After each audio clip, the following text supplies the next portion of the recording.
Hello everyone, how are you all? I hope that you all are enjoying good health, good learning.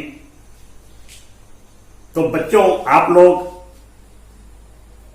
बहुत अच्छे से पढ़ाई कर रहे होंगे और कर रहे हैं, मुझे मालूम है। तो मैं आज आपको पार्ट्स ऑफ स्पीच के नाउन के बारे में कुछ जानकारी देना चाहता हूं। नाउन्स के बारे में आपको मालूम है, पार्ट्स ऑफ स्पीच में 8 पार्ट्स ऑफ स्पीच होते हैं। Noun, pronoun, adjective, verb, adverb, preposition, conjunction और इंटरजेक्शन। तो इस पार्ट्स ऑफ स्पीच में जो सबसे मेन होता है वो नाउन होता है। नाउन यानी संज्ञा होता है। आप लोग अपनी कॉपी में जो मैं बोल रहा हूं उसको नोट डाउन करते जाइए। कॉपी ले लीजिए और जो भी मैं बोल रहा हूं उसे नोट डाउन करते जाइए। नाउन यानी संज्ञा। पार्ट्स ऑफ स्पीच का जो पहला पार्ट है नाउन है। नाउन आपको मालूम है, किसी भी चीज के नाम को नाउन कहते हैं। Name of anything can be called noun. तो नाउन कितने प्रकार के होते हैं? नाउन 5 प्रकार के होते हैं। पहला है proper noun, second common noun, third collective noun, 4 material noun और 5 एब्स्ट्रैक्ट नाउन। तो ये 5 जो नाउन हैं ये सब भी नाम है, नेम है। जैसे प्रॉपर नाउन। प्रॉपर नाउन किसी व्यक्ति का नाम, किसी नदी का नाम, किसी पर्वत का नाम, किसी चलचित्र का नाम, किसी लीडर का नाम, किसी महासागर का नाम, यानी किसी का भी नाम स्पेशली उसे प्रॉपर नाउन कहते हैं। जैसे व्यक्ति का नाम है राम, तो राम यहां पे प्रॉपर नाउन होगा। किसी व्यक्ति का नाम है सीता, तो सीता यहां पे प्रॉपर नाउन होगा। किसी व्यक्ति का नाम है समीर, तो समीर यहां पे प्रॉपर नाउन होगा। यानी किसी का भी नाम, बच्चों आप लोग कॉपी में नोट करते जाइए, किसी का भी नाम प्रॉपर नाउन के अंतर्गत आएगा। और एक बहुत इंपॉर्टेंट चीज कि जो प्रॉपर नाउन का जो पहला लेटर होता है, जो पहला अक्षर होता है, उसे हम कैपिटल लेटर से लिखते हैं। प्रॉपर नाउन का जो पहला लेटर होता है हमेशा उसे कैपिटल लेटर से लिखते हैं। भले ही वो शब्द के बीच में आए तो भी प्रॉपर नाउन हमेशा कैपिटल लेटर से लिखते हैं। सेकेंड है common noun. Common noun, common noun क्या होता है? कॉमन नाउन वो होता है, कॉमन नाउन में एक ही जाति का बोध होता है, यानी सबके लिए कॉमन होता है। जैसे प्रॉपर नाउन में एग्जाम्पल प्रॉपर नाउन का है Ram, Sita, Mohan, Ganga etcetera. Common noun में boy, girl, teacher, principal etcetera, यानी जो सबके साथ कॉमन होता है, चाहे लड़का हो चाहे लड़की हो, उसे हम पशु, पक्षी, नदियां, ये सब कॉमन नाउन है।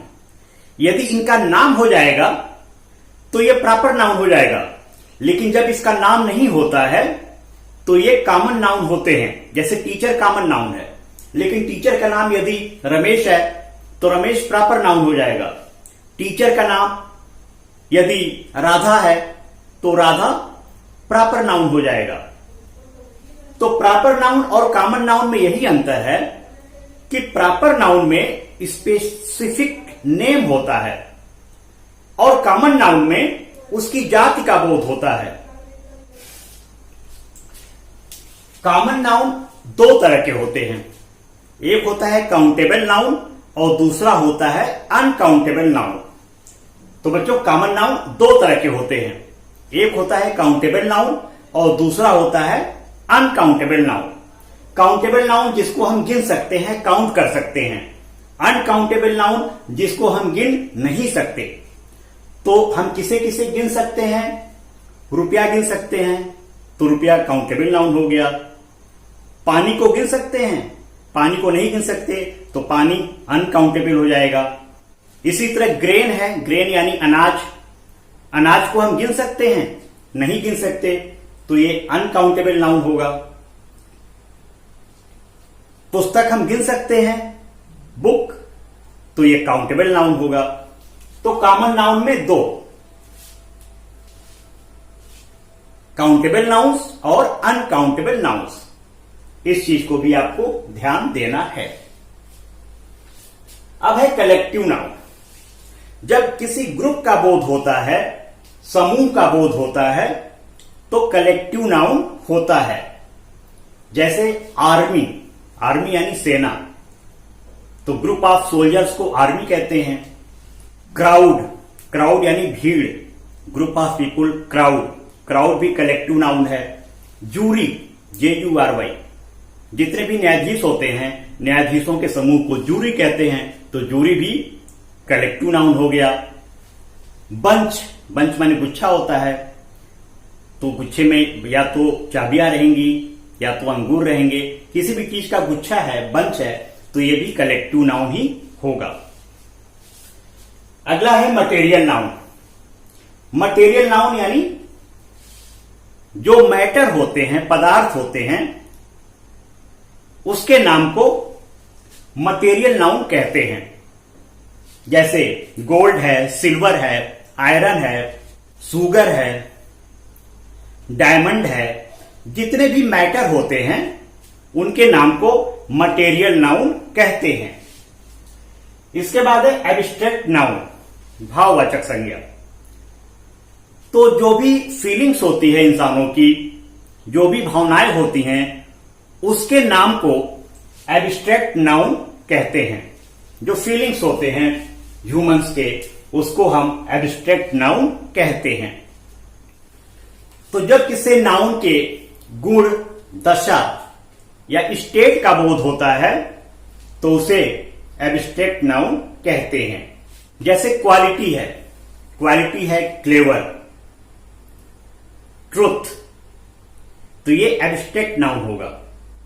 इसी तरह स्टेट है, अवस्था, चाइल्डहुड यानी बचपन, यूथ, जवानी, ये सब चीजें भी एब्स्ट्रैक्ट नाउन होंगी। यदि कोई कार्य हो रहा है, कोई एक्शन हो रहा है, उसके भी नाम को एब्स्ट्रैक्ट नाउन में जोड़ेंगे। जैसे मूवमेंट, आंदोलन, फ्लाइट, उड़ान, लाफ्टर, हंसी, तो ये सब एक्शन वाले वर्ड हैं, इनके नाम को भी एब्स्ट्रैक्ट नाउन के अंतर्गत ही रखेंगे। एक चीज और जाननी चाहिए कि जो सब्जेक्ट्स होते हैं आर्ट्स के या साइंस के, जितने भी सब्जेक्ट के नाम हैं, जैसे chemistry, history, political science, civics, social study, जितने भी सब्जेक्ट के नाम हैं वे भी एब्स्ट्रैक्ट नाउन के अंतर्गत ही आएंगे। जितने भी सब्जेक्ट के नाम हैं वे सारे एब्स्ट्रैक्ट नाउन के अंतर्गत ही आएंगे।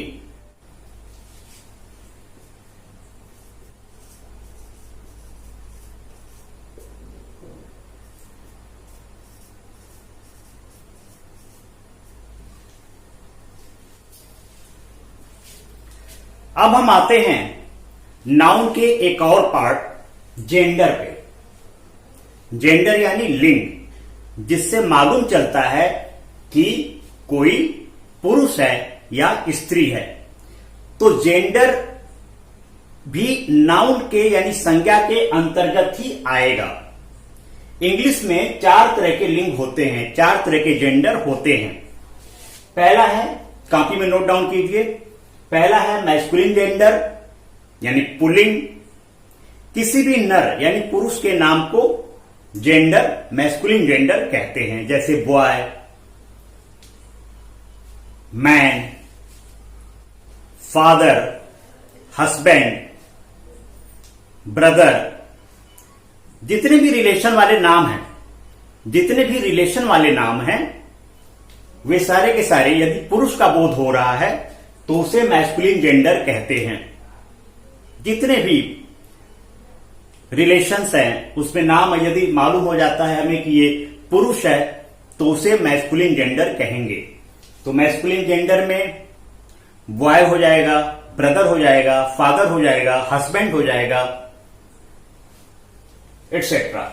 इसी तरह फेमिनिन जेंडर में जिस रिलेशन में पता चलता है कि वो लड़की है उसे फेमिनिन जेंडर कहते हैं, स्त्रीलिंग। जैसे वाइफ यानी पत्नी, नीश यानी भतीजी, मदर यानी माता, क्वीन यानी रानी, गर्ल यानी लड़की, डॉटर यानी पुत्री। तो ये सब फेमिनिन जेंडर में आएंगे। फिर है कॉमन जेंडर। कॉमन जेंडर उसे कहते हैं जो स्त्री और पुरुष दोनों जेंडर में यूज होता है। कॉमन जेंडर में स्त्री और पुरुष दोनों में जो यूज होता है उसे कॉमन जेंडर कहते हैं। जैसे टीचर, टीचर यदि स्त्री है तो उसे भी टीचर कहेंगे और पुरुष टीचर है तो उसे भी टीचर कहेंगे। प्रिंसिपल, पुरुष यदि प्रिंसिपल है तो उसे भी प्रिंसिपल कहते हैं, स्त्री यदि प्रिंसिपल है तो उसे भी प्रिंसिपल कहते हैं। तो ऐसे बहुत सारे शब्द हैं जो स्त्री और पुरुष दोनों के लिए यूज किए जाते हैं। जैसे स्टूडेंट, थीफ, जज,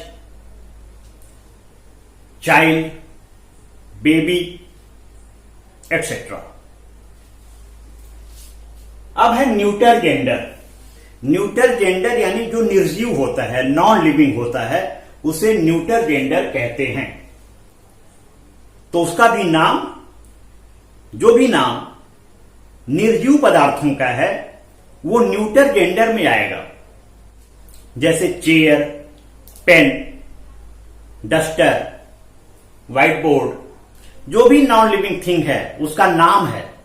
अलमीरा, सीलिंग, फैन, ये सारे नॉन लिविंग है लेकिन नाम तो है, और जब नाम है तो नाउन है। लेकिन जेंडर कौन सा हुआ? Neuter gender. Neuter gender non living things के नाम को ही न्यूटर जेंडर कहते हैं। तो आपने देखा मैस्कुलिन जेंडर यानी पुल्लिंग, पुरुषों के नाम, फेमिनिन जेंडर महिलाओं के नाम, कॉमन जेंडर जो महिला पुरुष दोनों के लिए जो शब्द यूज होता है वो कॉमन जेंडर, और neuter gender non living things के लिए जो शब्द यूज होते हैं वो न्यूटर जेंडर के अंतर्गत आते हैं। अब इसमें बहुत क्वेश्चंस आते हैं कि मैस्कुलिन जेंडर से फेमिनिन जेंडर हम कैसे बनाएं। तो मैस्कुलिन जेंडर है बॉय, बॉय का फेमिनिन जेंडर होगा गर्ल। हस्बैंड, हस्बैंड का फेमिनिन जेंडर होगा वाइफ। इसी तरह सन यानी पुत्र, इसका फेमिनिन जेंडर होगा डॉटर। इस चीज को आप बुक से कॉपी में कर लेंगे। एक चीज और याद रखना है कि जो मटेरियल नाउन होते हैं और एब्स्ट्रैक्ट नाउन होते हैं वो हमेशा न्यूटर जेंडर में होते हैं। मटेरियल नाउन यानी द्रव्यवाचक संज्ञा, एब्स्ट्रैक्ट नाउन यानी भाववाचक संज्ञा, ये दोनों हमेशा न्यूटर जेंडर में ही होते हैं। कलेक्टिव नाउन हमेशा एब्स्ट्रैक्ट नाउन में ही आता है, चाहे वो निर्जीव चीजों का कलेक्टिव हो चाहे वो सजीव चीजों का कलेक्टिव हो। कलेक्टिव नाउन हमेशा न्यूटर जेंडर में ही आएगा। जैसे आर्मी तो ये न्यूटर जेंडर में आएगा, बंच ये भी न्यूटर जेंडर में आएगा, पीपुल ये भी न्यूटर जेंडर में आएगा। जो भी कलेक्टिव नाउन है वो हमेशा न्यूटर जेंडर में ही आएगा। जो छोटे छोटे जीव जंतु होते हैं वे भी न्यूटर जेंडर में आते हैं। जैसे पक्षी, बर्ड, ये भी न्यूटर जेंडर में आएगा। बर्ड, एंट, चाइल्ड, इन्फेंट, ये भी सब न्यूटर जेंडर के अंतर्गत ही आएंगे। नाउन के अंतर्गत ही, नाउन यानी संज्ञा के अंतर्गत ही ये नंबर्स भी होते हैं, वचन भी होते हैं। वचन यानी एक वचन और बहुवचन। एक वचन को सिंगुलर नंबर कहते हैं और बहुवचन को प्लूरल नंबर कहते हैं।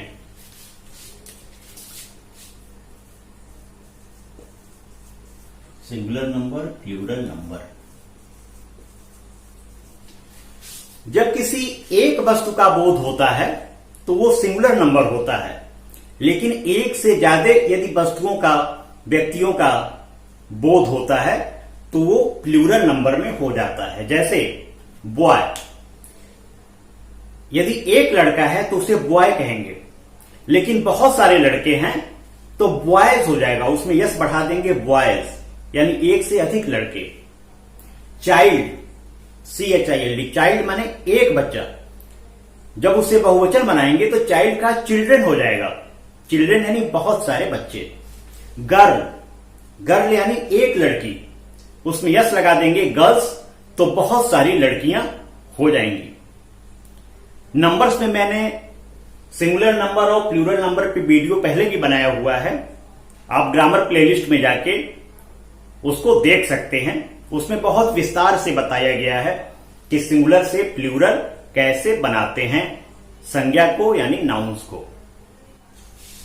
पार्ट्स ऑफ स्पीच के अंतर्गत जो नाउन है, नाउन में एक और बहुत इंपॉर्टेंट चीज है केस। केस, नाउन के केस 5 तरह के होते हैं। पहला है द नॉमिनेटिव केस, सेकंड है द वोकेटिव केस, थर्ड है द पोसेसिव केस, फोर्थ है द ऑब्जेक्टिव केस और फिफ्थ है द डेटिव केस। तो सबसे पहले हम जानते हैं the nominative case. Nominative case क्या होते हैं? जब नाउन किसी वर्ब का सब्जेक्ट होता है तो उसे नॉमिनेटिव केस कहा जाता है। जैसे राम फ्लाइज ए काइट, राम एक पतंग उड़ाता है, राम फ्लाइज ए काइट। तो फ्लाइज यहां पे क्रिया है, उसके सब्जेक्ट के रूप में आया है राम, तो राम यहां पे नॉमिनेटिव केस होगा। Radha sings a song, Radha sings a song, Radha एक गाना गाती है, तो सिंग्स क्रिया और नाउन है राधा, तो राधा यहां पे सब्जेक्ट के रूप में काम कर रही है, यानी वाक्य में सबसे पहले आई है और वो काम करने वाली है, सब्जेक्ट है। वो नाउन तो है लेकिन सब्जेक्ट भी है, तो इसको नॉमिनेटिव केस कहा जाएगा। राधा यहां पे नॉमिनेटिव केस होगी। सेकंड है द वोकेटिव केस। जब सेंटेंस में किसी नाउन को संबोधित किया जाता है, जब किसी सेंटेंस में नाउन को संबोधित किया जाता है तो उसे वोकेटिव केस कहते हैं। जैसे when are you coming mother, mother आप कब आ रही हैं, तो यहां मदर को संबोधित किया जा रहा है। When are you coming mother, तो मदर यहां पे नाउन है, कॉमन नाउन है, तो ये नाउन यहां पे मदर वोकेटिव केस में है क्योंकि उस मदर को संबोधित किया जा रहा है। तो किसी सेंटेंस में यदि नाउन को संबोधित करते हैं तो वो नाउन वोकेटिव केस में होता है। इसके पहले आपने देखा नॉमिनेटिव केस, जब कोई नाउन किसी वर्ब के सब्जेक्ट के रूप में होता है तो वो नॉमिनेटिव केस होता है। जैसे राधा सिंग्स ए सॉन्ग, तो सिंग्स का जो सब्जेक्ट है राधा, तो राधा यहां पे नॉमिनेटिव केस हुई।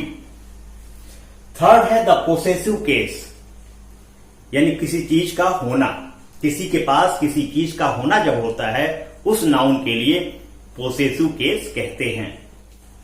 तो पोसेसिव केस संबंध बताता है। मोहन शर्ट, मोहन शर्ट, मोहन की shirt. Mohan's book, Mohan's book, Mohan की किताब। तो एपॉस्ट्रॉफी एस के द्वारा संबंध व्यक्त होते हैं तो वो पोसेसिव केस में होता है। जैसे मोहन नाउन है, एपॉस्ट्रॉफी एस हो गया, मोहन की किताब, तो यहां पे मोहन जो है पोसेसिव केस में है। अब है फोर्थ चौथा the objective case. Objective case में जब कोई नाउन या प्रोनाउन क्रिया के ऑब्जेक्ट के रूप में प्रयोग किया जाता है तो वो ऑब्जेक्टिव केस हो जाता है। कोई नाउन यदि किसी क्रिया के ऑब्जेक्ट के रूप में प्रयोग होता है तो वो ऑब्जेक्टिव केस हो जाता है। जैसे Ram broke the bat, Ram broke the bat. यहां पे देखिए, यहां पे राम और बैट ये दोनों नाउन है, लेकिन राम नॉमिनेटिव केस है क्योंकि इस वर्ब का ये सब्जेक्ट है और ये बैट यहां पे इस वर्ब का ऑब्जेक्ट है, तो बैट यहां पे ऑब्जेक्टिव केस होगा। एक और एग्जांपल्स लेते हैं। The cow kicked the girl, the cow kicked the girl. यहां पे देखिए, काउ भी नाउन है, गर्ल भी नाउन है, लेकिन काउ यहां पे नॉमिनेटिव केस में है क्योंकि इस वर्ब का ये सब्जेक्ट है, और यहां पे गर्ल ऑब्जेक्टिव केस में है क्योंकि इस वर्ब का ये ऑब्जेक्ट है। तो उम्मीद करता हूं कि आप समझ गए होंगे नॉमिनेटिव केस और ऑब्जेक्टिव केस। किसी वर्ब का सब्जेक्ट यदि नाउन सब्जेक्ट के रूप में होता है तो नॉमिनेटिव केस होता है, और यदि नाउन किसी वर्ब का ऑब्जेक्ट होता है तो वो ऑब्जेक्टिव केस में होता है।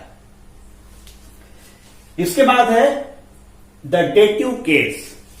डेटिव केस, डेटिव केस में यदि किसी वर्ब के बाद दो ऑब्जेक्ट होते हैं, एक डायरेक्ट ऑब्जेक्ट और दूसरा इनडायरेक्ट ऑब्जेक्ट। यदि दो ऑब्जेक्ट हैं किसी वर्ब के बाद तो जो इनडायरेक्ट ऑब्जेक्ट है वो डेटिव केस में होता है। यदि ऑब्जेक्ट नाउन है तो वो डेटिव केस में होगा, इनडायरेक्ट ऑब्जेक्ट। जैसे मोहन गेव हरी ये पेन। अब सवाल ये उठता है कि डायरेक्ट ऑब्जेक्ट क्या होता है और इनडायरेक्ट ऑब्जेक्ट क्या होता है। जिसका आंसर किसको से मिल जाता है वो इनडायरेक्ट ऑब्जेक्ट होता है। जैसे मोहन गेव हरी ए पेन, मोहन ने हरी को एक पेन दिया, तो मोहन ने किसको दिया? हरी को दिया, तो हरी यहां पे इनडायरेक्ट ऑब्जेक्ट है। और क्या दिया? पेन दिया। जो क्या से आंसर आया वो डायरेक्ट ऑब्जेक्ट है, और किसको से जो आंसर आता है वो इनडायरेक्ट ऑब्जेक्ट है। तो यहां पे हरी जो है डेटिव केस में है। ये जो नाउन है हरी प्रॉपर नाउन, इसको हम डेटिव केस में कहते हैं, और पेन यहां पे ऑब्जेक्टिव केस में ही रहेगा क्योंकि ये डायरेक्ट ऑब्जेक्ट है।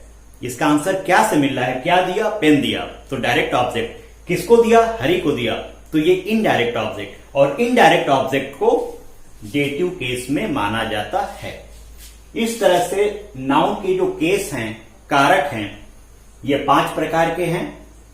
The nominative case, the vocative case, the possessive case, the objective case और the dative case.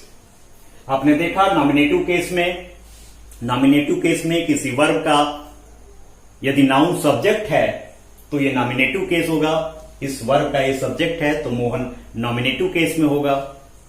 Vocative case में यदि किसी नाउन को संबोधित किया जा रहा है तो वो नाउन वोकेटिव केस में होगा। जैसे where are you going mother, mother भी यहां पे नाउन है, संबोधित किया जा रहा है, मम्मी आप कहां जा रही हैं, तो मदर यहां पे वोकेटिव केस में होगा।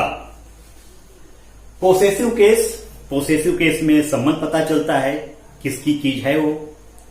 This is Ram's pen, apostrophe लगा रहता है, राम की पेन, राम की पुस्तक, राम्स बुक, तो जहां पे भी एपॉस्ट्रॉफी लग जाता है नाउन में, वो पोसेसिव केस होता है। ऑब्जेक्टिव केस, किसी सेंटेंस में वर्ब के बाद यदि कोई ऑब्जेक्ट है तो वो ऑब्जेक्टिव केस में, किसी वर्ब के बाद यदि नाउन है, डायरेक्ट ऑब्जेक्ट है, तो वो ऑब्जेक्टिव केस में होगा। यहां पे पेन ऑब्जेक्टिव केस में है, लेकिन इनडायरेक्ट ऑब्जेक्ट डेटिव केस में होगा। तो इस तरह बच्चों जो नाउन है, संज्ञा है पार्ट्स ऑफ स्पीच का, इसकी आपको जानकारी दी गई। पूरी कंप्लीट नॉलेज नाउन का देने का विचार था। वीडियो थोड़ी लंबी इसीलिए बनी क्योंकि आपको नाउन के बारे में पूरी जानकारी इस वीडियो में मिल जाएगी। मैं कोई भी वीडियो बनाता हूं तो पूरा प्रयास करता हूं कि सारी की सारी नॉलेज आपको दी जाए, कोई चीज छूटने ना पाए। नाउन में भी आपने देखा जेंडर के बारे में, काउंटेबल अनकाउंटेबल नाउन के बारे में, नंबर्स के बारे में और केस के बारे में पूरी जानकारी आपको दी गई है। तो उम्मीद करता हूं कि आप लोगों ने इस वीडियो को देखा, पसंद आया। आप लोगों ने इसको कॉपी में लिखा होगा। यदि आपने नहीं लिखा है तो इसे कॉपी में लिख लीजिए, ताकि ये बहुत ही आसानी से नाउन आपको समझ में आ जाए। इस वीडियो को बनाने का मेरा मेन मकसद ये है कि बच्चों को नाउन के बारे में पूरी जानकारी विस्तार से मिल सके।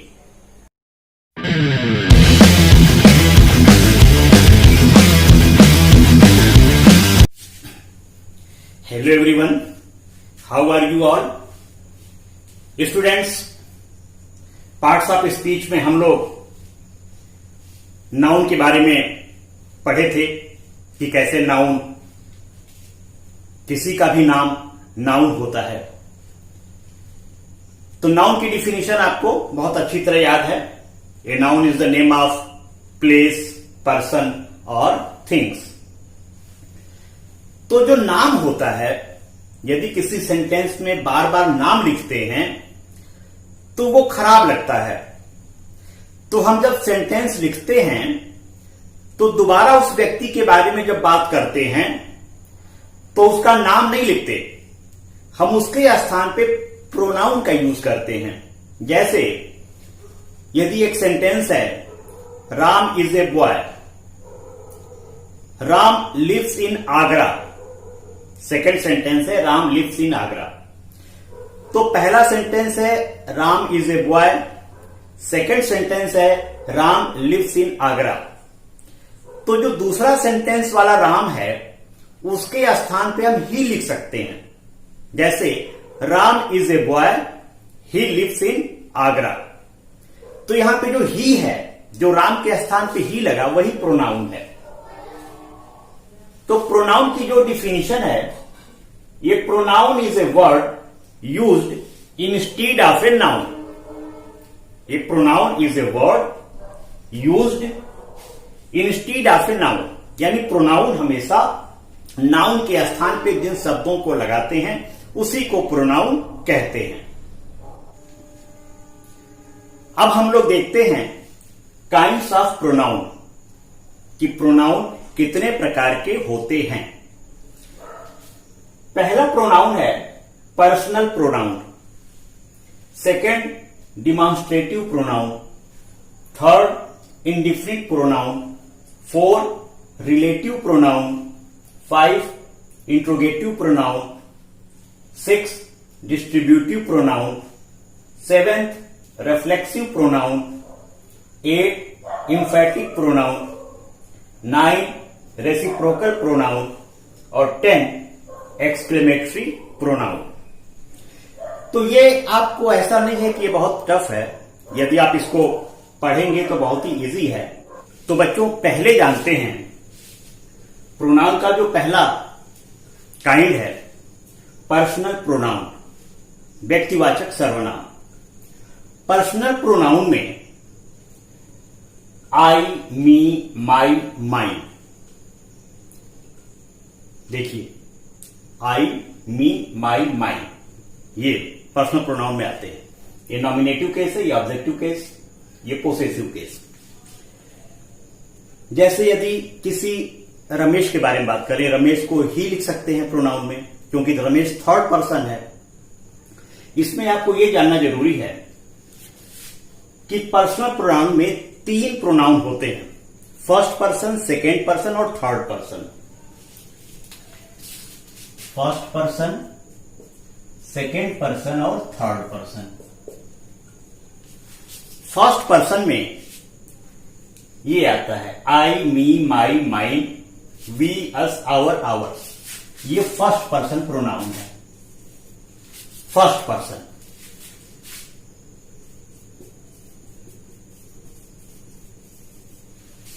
फर्स्ट पर्सन यानी मैं, हम, I, me, my, mine, we, us, our, ours, ये फर्स्ट पर्सन है। अब आते हैं सेकेंड पर्सन में। सेकेंड पर्सन होता है you, your, yours. Nominative case, objective case और एक possessive case. Second person.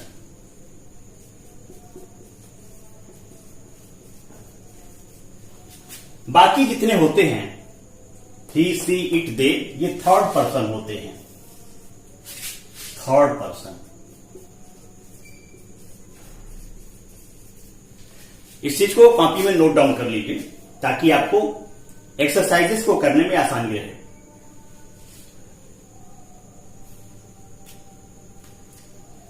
First person में I, me, my, mine, we, us, our, ours. Second person you, your, yours. Third person he, she, it, they, him, her, it, them, his, her, its, their, hers, theirs. और किसी का भी नाम भी third person में ही होता है। इस चीज को आप नोट डाउन कर लें तो आपका ये जो पर्सन में पर्सनल प्रोनाउन है ये क्लियर हो गया होगा। प्रोनाउन का जो सेकंड है वो है demonstrative pronoun. Demonstrative pronoun, the pronoun used to point out the person or things. यानी जब हम किसी चीज को डिमॉन्स्ट्रेट करते हैं, दिखाते हैं, तो उसी को डिमॉन्स्ट्रेटिव प्रोनाउन कहते हैं। जैसे this, that, these, those. This का प्रयोग नजदीक की वस्तुओं के लिए करते हैं और दैट का प्रयोग दूर की वस्तुओं के लिए करते हैं। और यदि बहुवचन में कोई वस्तु नजदीक है, प्लूरल नंबर में, तो दीज का प्रयोग करते हैं। और बहुवचन में कोई चीज दूर है तो दोज का प्रयोग करते हैं। जैसे यह एक किताब है, दिस इज ए बुक। अगर किताब नजदीक है तो लिखेंगे दिस इज ए बुक। यदि किताब दूर है तो लिखेंगे, बोलेंगे दैट इज ए बुक। दूर की चीजों को बोलेंगे दैट इज ए बुक। यदि 2 किताब है नजदीक में तो बोलेंगे these are 2 books, these are 2 books। यदि 2 किताब दूर है तो बोलेंगे those are 2 books। तो डिमॉन्स्ट्रेटिव प्रोनाउन में पॉइंट आउट करते हैं, दिखाते हैं, यही चीज डिमॉन्स्ट्रेटिव प्रोनाउन होता है। इस पे मैंने एक अलग से भी वीडियो बनाया हुआ है, चैनल के ग्रामर प्लेलिस्ट में जाके आप उसे विस्तार से देख सकते हैं। अब हम लोग आते हैं प्रोनाउन के तीसरे काइंड, इंडिफिनिट प्रोनाउन पे। इंडिफिनिट यानी अनिश्चित। जब अनिश्चय की स्थिति वाला कंडीशन होता है तो उस प्रोनाउन को इंडिफिनिट प्रोनाउन कहते हैं। जैसे few, none, all, others, some, anything, nothing, everything, something, several.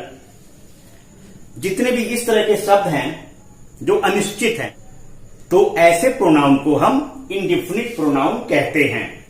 कुछ एग्जांपल्स देखिए। One must not praise one self. अब यहां पे वन देखिए, one must not praise one self, यानी किसी को अपनी स्वयं की बड़ाई नहीं करनी चाहिए।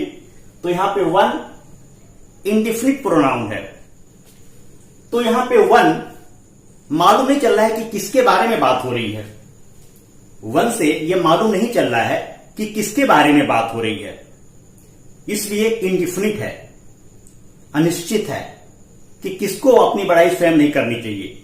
तो यहां पे वन इंडिफिनिट प्रोनाउन होगा। सेकेंड है एवरीवन हेल्प्ड हिम, सभी लोगों ने उसकी सहायता की। एवरीवन, सभी लोगों ने, कोई एक पर्टिकुलर व्यक्ति का नाम नहीं आ रहा है बल्कि सबका आ रहा है। तो यह मालूम नहीं चल रहा है कि कौन एग्जैक्ट है जिसने उसकी सहायता की, तो इंडिफिनिट है, इसीलिए ये इंडिफिनिट प्रोनाउन के अंतर्गत आएगा। अब हम लोग आते हैं प्रोनाउन के चौथे प्रकार रिलेटिव प्रोनाउन पे। रिलेटिव प्रोनाउन रिलेट करता है, संबंध बताता है नाउन का नाउन से या नाउन का प्रोनाउन से। जो संबंध बताने वाले शब्द होते हैं प्रोनाउन के रूप में जो यूज किया जाता है उसे रिलेटिव प्रोनाउन कहते हैं। जैसे I met the thief who stole your car, मैं उस चोर से मिला जिसने तुम्हारी कार चुराई।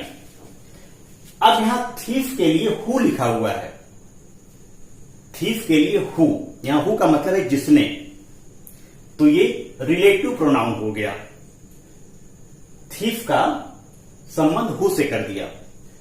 तो I met the thief who stole your car, thief के लिए दोबारा हु का प्रयोग हुआ प्रोनाउन के रूप में, तो इसलिए हु यहां पे रिलेटिव प्रोनाउन हो गया। This is the man whose wife is a dancer, यह वही आदमी है जिसकी वाइफ डांसर है। तो यहां मैन को रिलेट कर दिया है हुज से,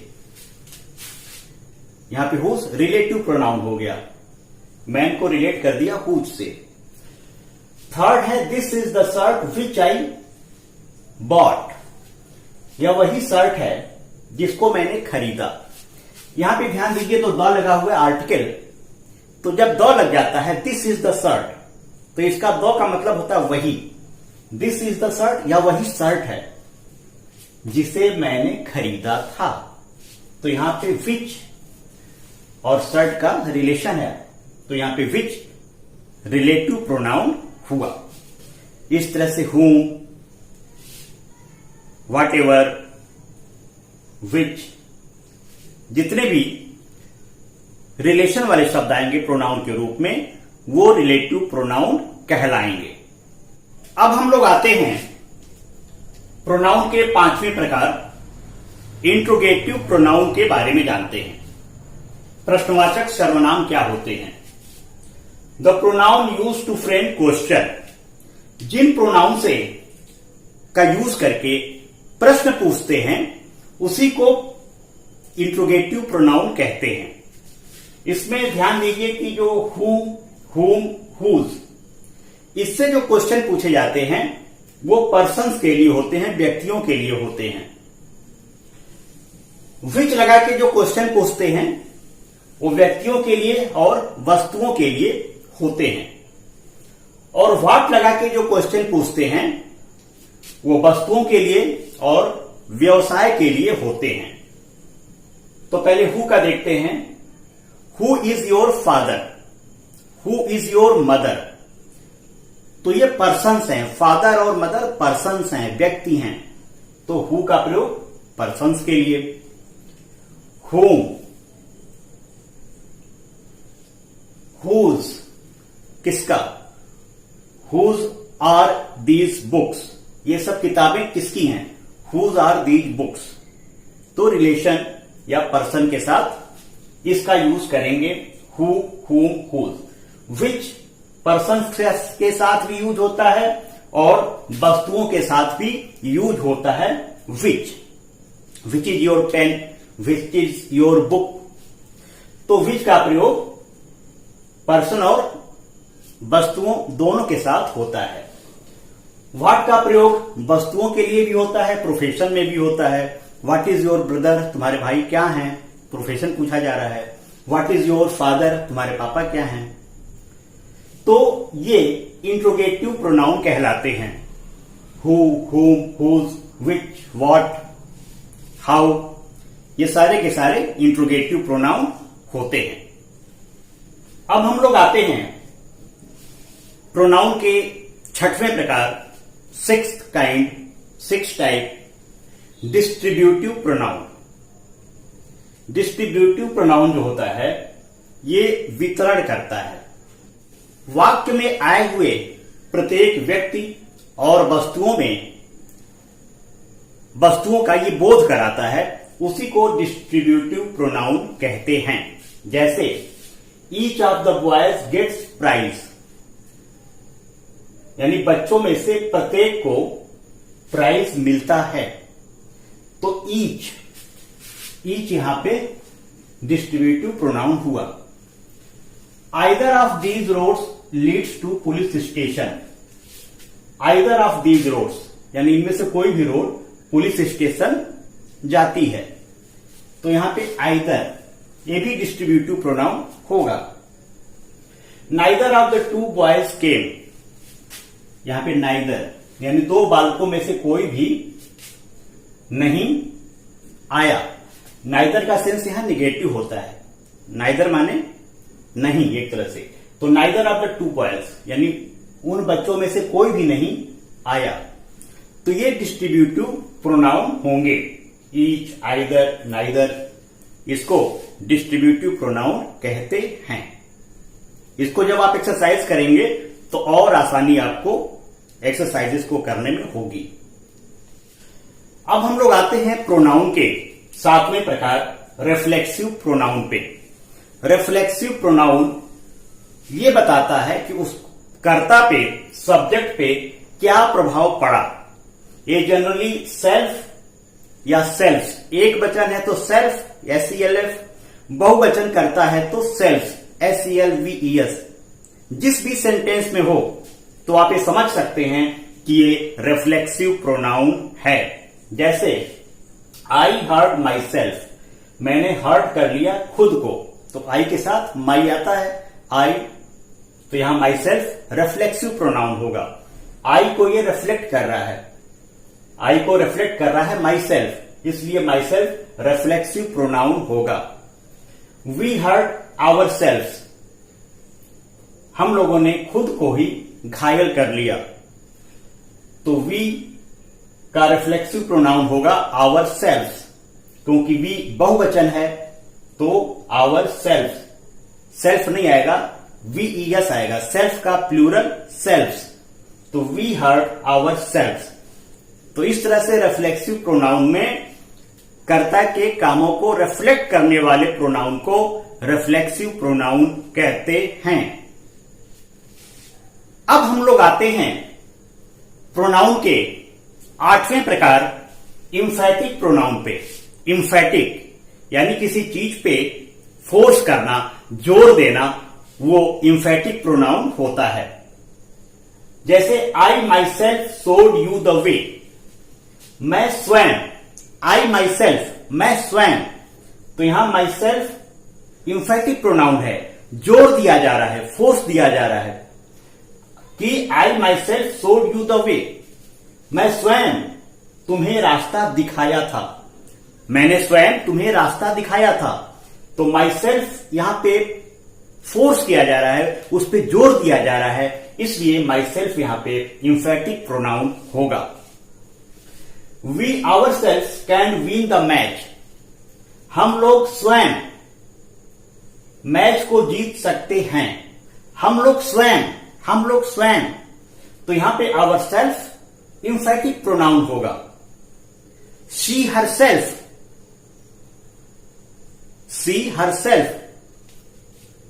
कैन टॉक इन इंग्लिश, वह स्वयं इंग्लिश में बात कर सकती है। सी हर सेल्फ, तो यहां पे हर सेल्फ इंफैटिक प्रोनाउन होगा। I myself can talk in English, मैं स्वयं इंग्लिश में बात कर सकता हूं, तो आई माई सेल्फ यहां पे इंफैटिक प्रोनाउन होगा। यानी जिन शब्दों पे जोर लगता है, प्रेशर लगता है, फोर्स लगता है, वही इंफैटिक प्रोनाउन होते हैं। अब हम लोग प्रोनाउन का जो नवा प्रकार है, ninth kind of pronoun, reciprocal pronoun. Reciprocal pronoun एक तरह से संबंध बताता है कि एक दूसरे का संबंध कैसा है। एक दूसरे व्यक्तियों का संबंध आपस में कैसा है, किस तरह का है, उसे रेसिप्रोकल प्रोनाउन कहते हैं। जैसे Suresh and Rajesh hated each other, एक दूसरे से। सुरेश और राजेश एक दूसरे से नफरत करते थे। तो यहां पे ईच अदर रेसिप्रोकल प्रोनाउन होगा, क्योंकि ये बता रहा है कि सुरेश और राजेश के संबंध कैसे थे एक दूसरे से। सेकंड है the boy cheated one another. The boys cheated one another, यानी लड़के एक दूसरे को चीट कर रहे थे, धोखा दे रहे थे। तो लड़कों का आपस में कैसा संबंध था, ये वन अनदर से प्रकट हो रहा है। तो ये रेसिप्रोकल प्रोनाउन कहलाते हैं। Each other, one another, any other, etcetera. जो शब्द आते हैं प्रोनाउन के, वे रेसिप्रोकल प्रोनाउन कहलाते हैं। अब हम लोग प्रोनाउन का जो लास्ट काइंड है, अंतिम प्रकार है, एक्सक्लेमेटरी प्रोनाउन। ऐसे प्रोनाउन जिससे विस्मय का बोध होता है, आश्चर्य का बोध होता है, उसे एक्सक्लेमेटरी प्रोनाउन कहते हैं। जैसे व्हाट आर यू मैड, अरे क्या तुम पागल हो। तो यहां पे व्हाट के बाद एक्सक्लेमेशन मार्क आया, यानी कि विस्मय हुआ। जिसको सोचा जा रहा था कि वो मूर्ख नहीं है, विद्वान है, तो ऐसा लगा कि वो मूर्ख है, तो यहां पे मार्क ऑफ एक्सक्लेमेशन आया। तो यहां पे व्हाट एक्सक्लेमेटरी प्रोनाउन आ गया, क्योंकि व्हाट यू के लिए यूज हुआ है। तो what are you mad, what you don't know how to cook the food, अरे तुम नहीं जानते कि कैसे खाना पकाते हैं। तो इससे जो है एक्सक्लेमेटरी वाले जो वर्ड हैं और एक्सक्लेमेटरी जो मार्क है, इससे हमें मालूम चल जाता है कि प्रोनाउन एक्सक्लेमेटरी प्रोनाउन है। इस तरह से आपने देखा प्रोनाउन में कि pronoun is used in place of noun. Noun के स्थान पे प्रोनाउन का प्रयोग करते हैं, क्योंकि किसी सेंटेंस में बार बार नाउन लिखने से सेंटेंस खराब लगता है। इसीलिए सेंटेंस की शोभा को बढ़ाने के लिए प्रोनाउन का यूज, प्रोनाउन का प्रयोग करते हैं। प्रोनाउन भी 10 प्रकार के आपने सीखे। Personal pronoun, demonstrative pronoun, indefinite pronoun, relative pronoun, interrogative pronoun, distributive pronoun, reflexive pronoun, emphatic pronoun, reciprocal pronoun और अंत में एक्सक्लेमेटरी प्रोनाउन। तो जो वीडियो, मैं स्वयं चाहता हूं कि वीडियो छोटी बने, लेकिन मैं कोई भी चीज वीडियो में छोड़ना नहीं चाहता। मैं चाहता हूं कि आपको अगर प्रोनाउन मैं पढ़ा रहा हूं तो प्रोनाउन की सारी नॉलेज आपको दी जाए। इसीलिए मेरी वीडियो थोड़ी लंबी हो जाती है, बड़ी हो जाती है, क्योंकि मैं पूरा प्रयास करता हूं कि आप लोगों को प्रोनाउन के बारे में किसी और के पास न जाना पड़े। प्रोनाउन की सारी नॉलेज आपको मेरे द्वारा ही, मेरे वीडियो में, मेरे चैनल पे मिल जाए।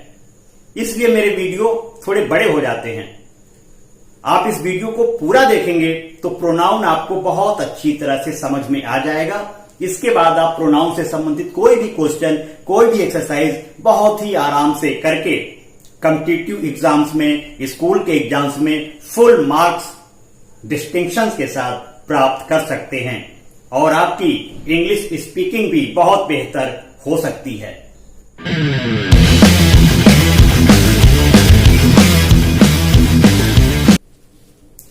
Hello everyone, how are you all?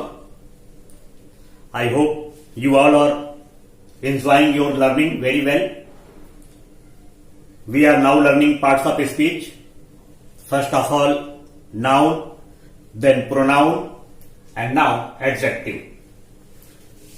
Parts of speech में adjective बहुत ही इंपॉर्टेंट सब्जेक्ट है। हम लोग एडजेक्टिव के बारे में आज पढ़ेंगे। एडजेक्टिव किसी वाक्य में नाउन या प्रोनाउन की विशेषता बताता है, उसे हम एडजेक्टिव कहते हैं। एडजेक्टिव 10 प्रकार के होते हैं। जो काइंड्स ऑफ एडजेक्टिव हैं वो 10 काइंड्स हैं। जो सबसे पहला है डिस्क्रिप्टिव एडजेक्टिव, जिसको हम एडजेक्टिव ऑफ क्वालिटी भी कहते हैं, यानी किसी नाउन या प्रोनाउन का ये क्वालिटी बताता है। जैसे Mohan is an intelligent boy, Mohan एक इंटेलिजेंट बॉय है, तो मोहन की विशेषता है इंटेलिजेंट, तो इंटेलिजेंट यहां पे एडजेक्टिव ऑफ क्वालिटी या डिस्क्रिप्टिव एडजेक्टिव होगा। इसी तरह Sita is cunning girl, Sita is clever girl, तो क्लेवर, इंटेलिजेंट, हैप्पी, ये सब चीजें एडजेक्टिव ऑफ क्वालिटी यानी डिस्क्रिप्टिव एडजेक्टिव के अंतर्गत आएंगी। डिस्क्रिप्टिव एडजेक्टिव 2 तरह के होते हैं। पहला है एट्रीब्यूटिवली और सेकंड है प्रेडिकेटिवली, यानी ऐसे एडजेक्टिव जो नाउन से पहले आते हैं उसको एट्रीब्यूटिवली कहते हैं, और जो वर्ब के बाद एडजेक्टिव आता है उसे प्रेडिकेटिवली एडजेक्टिव कहते हैं। जैसे Mohan is an intelligent boy, यहां पे इंटेलिजेंट इस नाउन के पहले आया है, बॉय एक नाउन है, नाउन के पहले एडजेक्टिव आया है, तो ये एट्रीब्यूटिवली एडजेक्टिव होगा। यहां देखिए योर वाइफ इज माइजर, यहां पे जो माइजर है ये वर्ब के बाद आया है, वर्ब के बाद एडजेक्टिव आया है माइजर, तो माइजर यहां पे प्रेडिकेटिवली एडजेक्टिव होगा। तो आपने देखा जो एडजेक्टिव का पहला काइंड है डिस्क्रिप्टिव एडजेक्टिव यानी एडजेक्टिव ऑफ क्वालिटी, इसके भी 2 भाग, एट्रीब्यूटिवली और प्रेडिकेटिवली। 2 एग्जांपल्स, इन एग्जांपल्स को बहुत अच्छे तरीके से आप समझेंगे। सेकेंड एडजेक्टिव है प्रॉपर एडजेक्टिव। नाम से स्पष्ट है, प्रॉपर नाउन से जो एडजेक्टिव बनते हैं उन्हें प्रॉपर एडजेक्टिव कहते हैं। जैसे दीज आर इंग्लिश पीपल, तो दीज आर इंग्लिश पीपल, यहां पे इंग्लिश प्रॉपर नाउन है क्योंकि एक सब्जेक्ट का नाम है, लेकिन यहां पे इंग्लिश पीपल के लिए यूज हुआ है यानी अंग्रेजों के लिए यूज हुआ है, तो यहां पे इंग्लिश प्रॉपर एडजेक्टिव होगा। सेकंड है Indian cricket team is very strong. Indian ये भी नाउन है, लेकिन यहां पे क्रिकेट टीम की विशेषता बता रहा है कि इंडियन क्रिकेट टीम है, तो ये प्रॉपर एडजेक्टिव होगा। तीसरा है Japanese toys are very beautiful, तो यहां पे जापानीज प्रॉपर एडजेक्टिव होगा क्योंकि टॉयज की विशेषता है कि वो जापानीज है, तो जापानीज यहां पे प्रॉपर एडजेक्टिव होगा। तो प्रॉपर एडजेक्टिव उसे कहते हैं जो प्रॉपर नाउन से बनाए जाते हैं। जो प्रॉपर नाउन होते हैं लेकिन वो एडजेक्टिव का काम करते हैं तो उसे प्रॉपर एडजेक्टिव कहते हैं। एडजेक्टिव की जो तीसरी काइंड है वो है क्वांटिटेटिव एडजेक्टिव, यानी जो मात्रा होती है। इस एडजेक्टिव से मात्रा मालूम चलती है कि उस नाउन की, उस संज्ञा की मात्रा कितनी है, कितना उसका परिमाण है, तो उसी को क्वांटिटेटिव एडजेक्टिव कहते हैं। जैसे दे एट सम फूड, तो यहां पे देखिए फूड नाउन है और सम इसकी विशेषता है, सम इसकी विशेषता है कुछ खाना, तो खाने की विशेषता है कुछ, सम ये परिमाण है, क्वांटिटी है, इसीलिए इसे क्वांटिटेटिव एडजेक्टिव कहेंगे।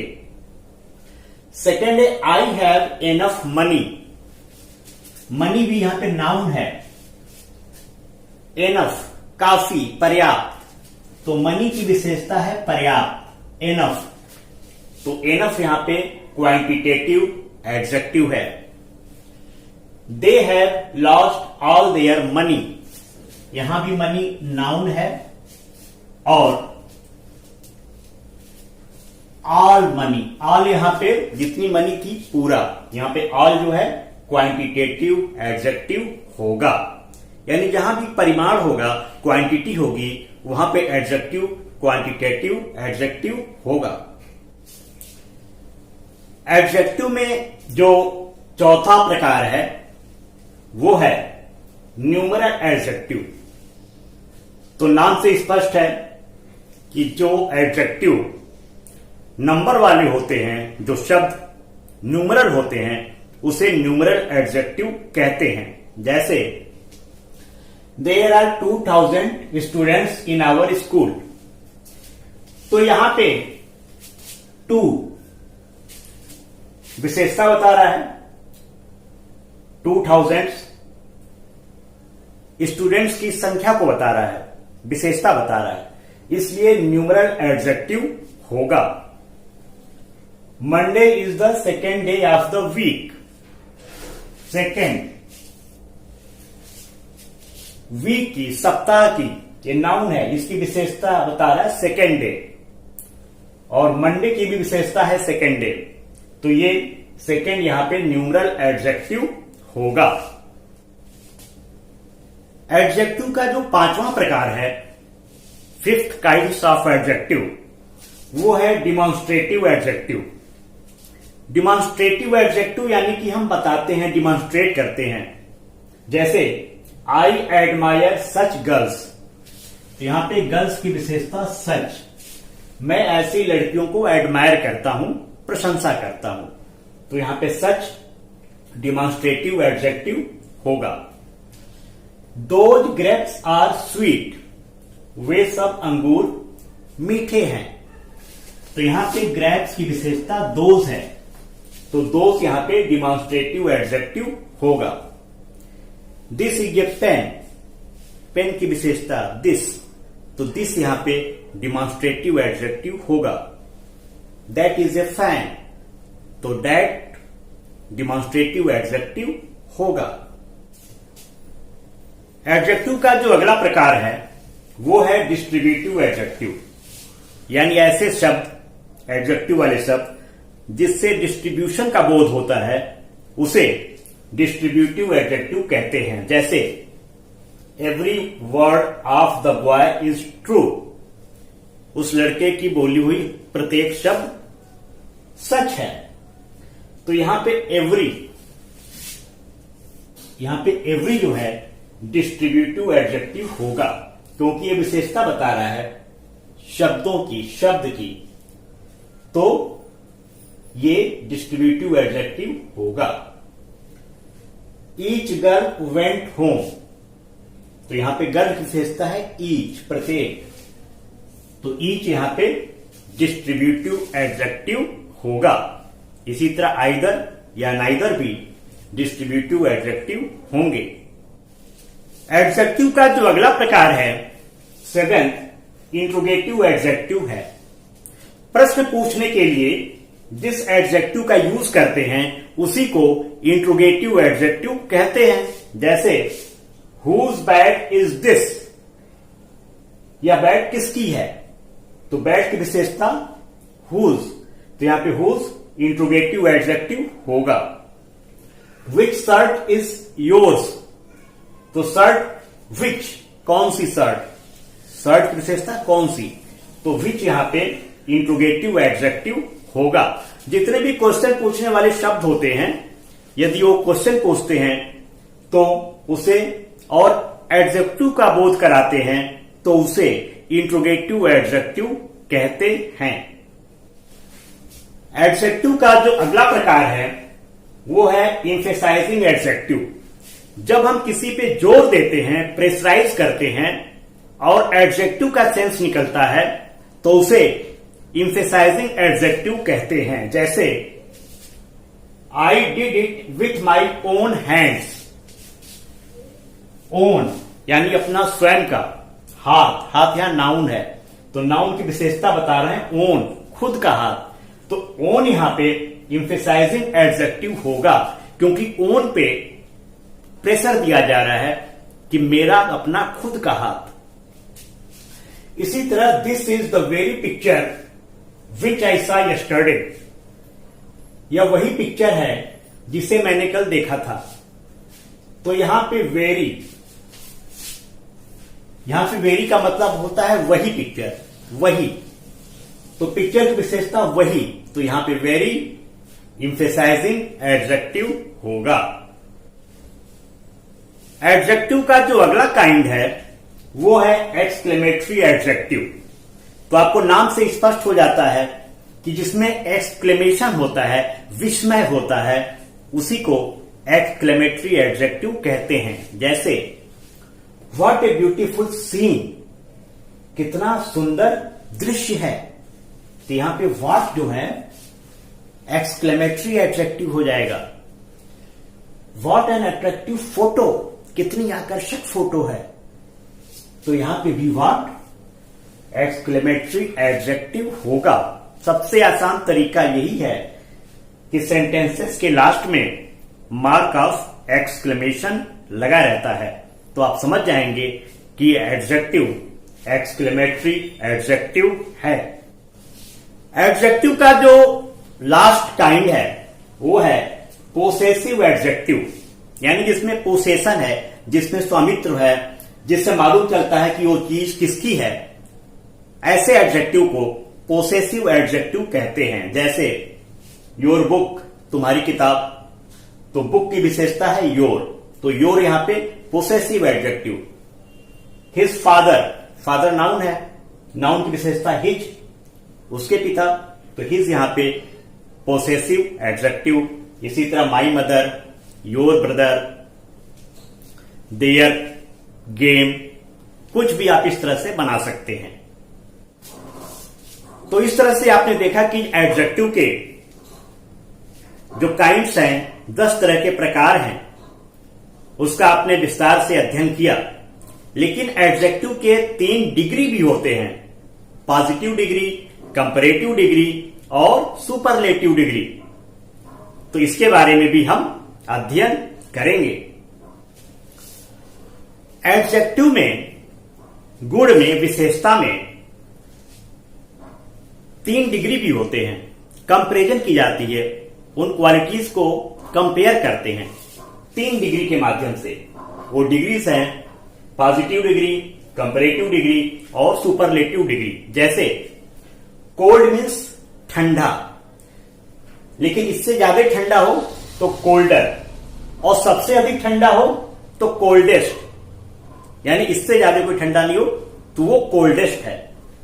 इसी तरह फास्ट यानी तेज, इससे तेज फास्टर, और सबसे तेज फास्टेस्ट। इस तरह से सारे डिग्रीज आप अपने बुक से लिख लेंगे कॉपी में, ताकि आपको याद करने में आसानी हो और टेंसेस को करने में या ग्रामर के क्वेश्चंस को करने में बहुत ही आसानी रहे।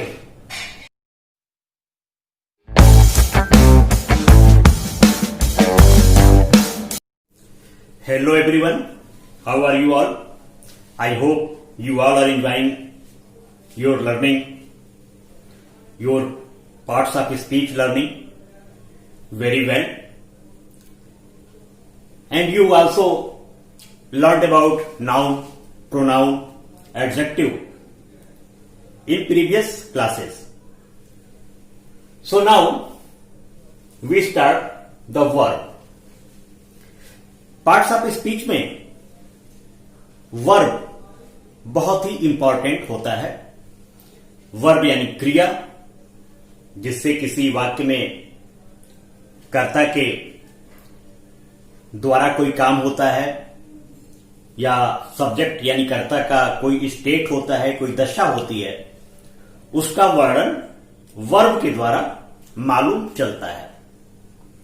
वर्ब 4 प्रकार के होते हैं: transitive verb, intransitive verb, auxiliary verb और लिंकिंग वर्ब। तो सबसे पहले हम जानते हैं ट्रांसिटिव वर्ब के बारे में। ट्रांसिटिव वर्ब यानी सकर्मक क्रिया, जिसमें ऑब्जेक्ट होता है, यानी ये ऐसी क्रिया होती है जिसका अर्थ पूरा होने के लिए कर्म की आवश्यकता पड़ती है, ऑब्जेक्ट की आवश्यकता पड़ती है। यदि ऑब्जेक्ट नहीं रहेगा तो इस वर्ब का कोई मतलब नहीं निकलेगा। जैसे the hunter killed a lion, तो यहां पे जो किल्ड है, हंटर ने शेर को मारा। अगर यह होता सिर्फ द हंटर किल्ड, हंटर ने मारा, तो सेंटेंस पूरा नहीं होता। फिर होता किसको मारा, क्यों मारा, कहां मारा। तो ए लायन यहां पे ऑब्जेक्ट जब है तो इसका अर्थ पूरा हो रहा है, इसीलिए किल्ड यहां पे ट्रांजिटिव वर्ब होगा, क्योंकि इसके अर्थ को पूरा करने के लिए ऑब्जेक्ट की आवश्यकता पड़ रही है। इसी तरह सेकंड है my brother gave me a book, मेरे भाई ने मुझे एक किताब दी। यहां पे गेव, माई ब्रदर गेव, मेरे भाई ने दी, क्या दी, तो एक किताब दी। ये बुक यहां पे ऑब्जेक्ट है, इसलिए गेव यहां पे ट्रांजिटिव वर्ब होगा। तो इस तरह से ट्रांजिटिव वर्ब में हमेशा ऑब्जेक्ट की आवश्यकता पड़ती है। वर्ब की सेकेंड काइंड है इंट्रांजिटिव वर्ब, यानी अकर्मक क्रिया। ऐसे वर्ब जो बिना ऑब्जेक्ट के ही अपना अर्थ पूरा प्रकट करते हैं उसे इंट्रांजिटिव वर्ब कहते हैं। जैसे द बर्ड्स फ्लू अवे, चिड़िया उड़ गई। तो अब यहां पे फ्लू के आगे यदि ऑब्जेक्ट है या ना है तो कोई फर्क नहीं पड़ेगा, इसीलिए फ्लू यहां पे इंट्रांजिटिव वर्ब होगा। द सन राइजेस, सूरज उगता है, ये सही बात है। तो यहां पे ऑब्जेक्ट रहे या ना रहे कोई फर्क नहीं पड़ेगा, इसीलिए राइजेस यहां पे इंट्रांजिटिव वर्ब यानी अकर्मक क्रिया होगी। अब हम जानते हैं कुछ ऐसे भी ट्रांजिटिव वर्ब्स होते हैं जिनमें दो ऑब्जेक्ट होते हैं। जैसे my father gave me a pen, तो यहां पे देखिए गेव, गेव के बाद दो ऑब्जेक्ट है, मी और पेन। तो जिसका आंसर क्या से निकलता है वो डायरेक्ट ऑब्जेक्ट होता है, और जिसका आंसर किसको से निकलता है वो इनडायरेक्ट ऑब्जेक्ट होता है।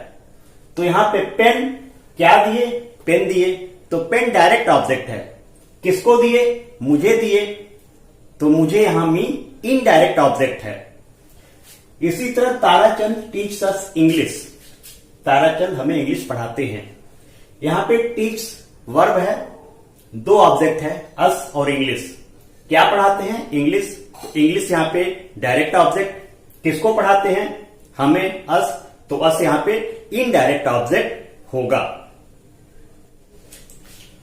वर्ब का जो तीसरा भाग है, तीसरा काइंड है, वो है ऑक्सिलरी वर्ब यानी हेल्पिंग वर्ब, सहायक क्रिया।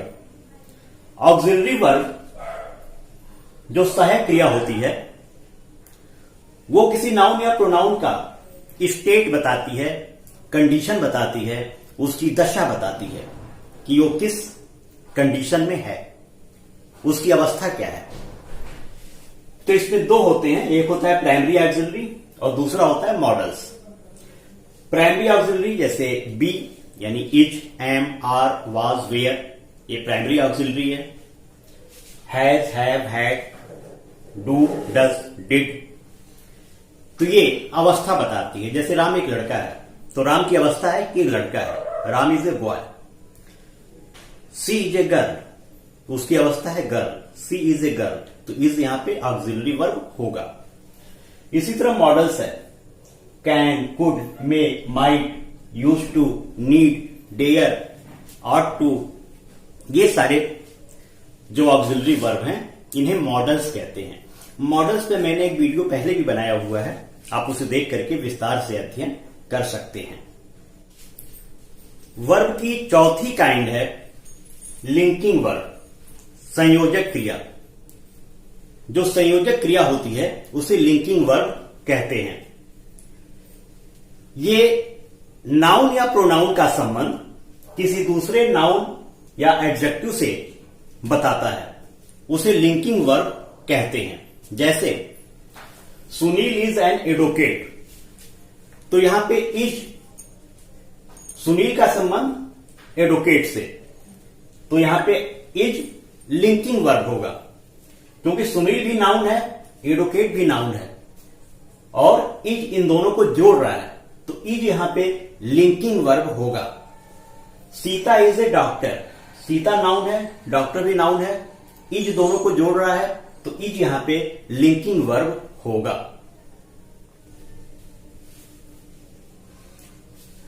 अब हम वर्ब्स में कुछ मॉडल्स के बारे में जानते हैं। मॉडल्स जैसे कैन, कैन मीन्स सकना, फिजिकल स्ट्रेंथ के लिए कैन का यूज किया जाता है। जैसे I can play this match, I can lift this bag, मैं इस बैग को उठा सकता हूं, I can lift this bag. Could, could can का पास्ट टेंस है, मैं तुम्हें बुला सका, I could call you, I could call you. May, क्या मैं अंदर आ सकता हूं, मे आई कम इन, तुम वहां जा सकते हो, यू मे गो देयर। बारिश हो सकती है, इट मे रेन।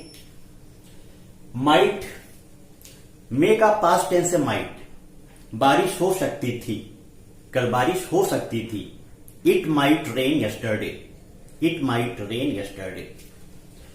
शुड माने चाहिए, यू शुड गो देयर, तुम्हें वहां जाना चाहिए, you should go there. Must माने अवश्य चाहिए, यू मस्ट गो देयर, तुम्हें वहां अवश्य जाना चाहिए, you must go there. Ought to माने चाहिए, किसी को सम्मान देने के लिए ऑट टू का यूज करते हैं, हमें अपने माता पिता का सम्मान करना चाहिए, we ought to respect our elders. Shall, will, shall आप जानते हैं फ्यूचर टेंस में यूज होता है, मैं कल कानपुर जाऊंगा, I shall go to Kanpur tomorrow. Will, she will go to Kanpur tomorrow. Would, will का पास्ट टेंस है वुड, वुड का प्रयोग संभावना करने के लिए भी होता है, जैसे दिस वुड बी रियल, यानी ये सच्चा होता, दिस वुड बी रियल, ये सच्चा होता, ये संभावना व्यक्त है, तो वुड संभावना के लिए भी है और विल के पास्ट टेंस के लिए भी वुड का प्रयोग डायरेक्ट से इनडायरेक्ट बनाते समय करते हैं। Used, he used to go there, वह वहां जाया करता था, he used to go there. Need माने आवश्यकता, आई नीड यू, मुझे तुम्हारी आवश्यकता है, I need you. Dare, dare माने साहस, I dare to do this work, मेरे पास इतना साहस है कि मैं इस काम को कर सकता हूं, I dare to do this work. तो इस तरह से वर्ब आपने देखा, 4 तरह के verb, transitive verb, intransitive verb, auxiliary verb और लिंकिंग वर्ब। तो इस चीज को आप बहुत अच्छे से पढ़ेंगे और जितने भी बुक्स में एक्सरसाइजेस दिए हुए हैं उसे करेंगे। यदि कोई प्रॉब्लम कंफ्यूजन होती है तो कमेंट बॉक्स में कमेंट करके मुझे बताएंगे, कंफ्यूजन को पूरा दूर करने का प्रयास किया जाएगा।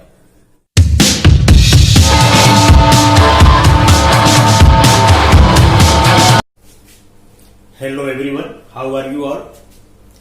I hope you all are enjoying good health, good learning, good parts of speech learning. You have earlier learnt about noun, pronoun, adjective, verb. Today we are going to learn the adverb. तो आज हम लोग adverb के बारे में जानेंगे कि adverb क्या होता है, इसके काइंड्स कितने होते हैं और पार्ट्स ऑफ स्पीच में इसका क्या इंपॉर्टेंस है। तो एडवर्ब उसे कहते हैं जो नाउन या प्रोनाउन को छोड़ के बाकी जितने पार्ट्स ऑफ स्पीच हैं, जैसे वर्ब की, एडजेक्टिव की, प्रीपोजिशन की विशेषता बताते हैं, उसी को एडवर्ब कहते हैं। नाउन प्रोनाउन को छोड़ के बाकी जितने पार्ट्स ऑफ स्पीच हैं, जनरली एडजेक्टिव की या वर्ब की विशेषता बताते हैं, उसके मीनिंग्स को मॉडिफाई करते हैं, उसी को एडवर्ब कहते हैं। एडवर्ब का पहला काइंड है सिंपल एडवर्ब। सिंपल एडवर्ब 7 तरह के होते हैं। जो पहला है एडवर्ब ऑफ टाइम, जो टाइम होता है वो एडवर्ब ऑफ टाइम होता है। जैसे before, you came here before, तो तुम यहां पहले आए, तो बिफोर आए। कम जो वर्ब है उसकी विशेषता है बिफोर, इसलिए बिफोर एडवर्ब होगा। इसी तरह नाउ, सून, टुडे, देन, ये जहां पर भी आए, जिस सेंटेंस में आए, तो आप समझ जाइए ये एडवर्ब ऑफ टाइम है। सेकेंड है एडवर्ब ऑफ प्लेस। जो स्थान होते हैं वे जब विशेषता बताने लगते हैं वर्ब की, एडजेक्टिव की या अन्य किसी पार्ट्स ऑफ स्पीच की, तो उसे एडवर्ब ऑफ प्लेस कहते हैं। जैसे here, there, in, out. Come here, come की विशेषता हेयर, तो हेयर यहां पे एडवर्ब ऑफ प्लेस हो जाएगा। इसी तरह देयर है, इन है और आउट है, और भी बहुत सारे हैं। ये एडवर्ब ऑफ प्लेस है। थर्ड काइंड है एडवर्ब ऑफ मैनर। मैनर यानी तरीका, कोई चीज कैसे की जा रही है उसको एडवर्ब ऑफ मैनर कहते हैं। जैसे क्लियरली, साउंडली, हार्ड, ब्रेवली, इसको हम एडवर्ब ऑफ मैनर कहते हैं। You do this work clearly, तो यहां पे क्लियरली एडवर्ब होगा।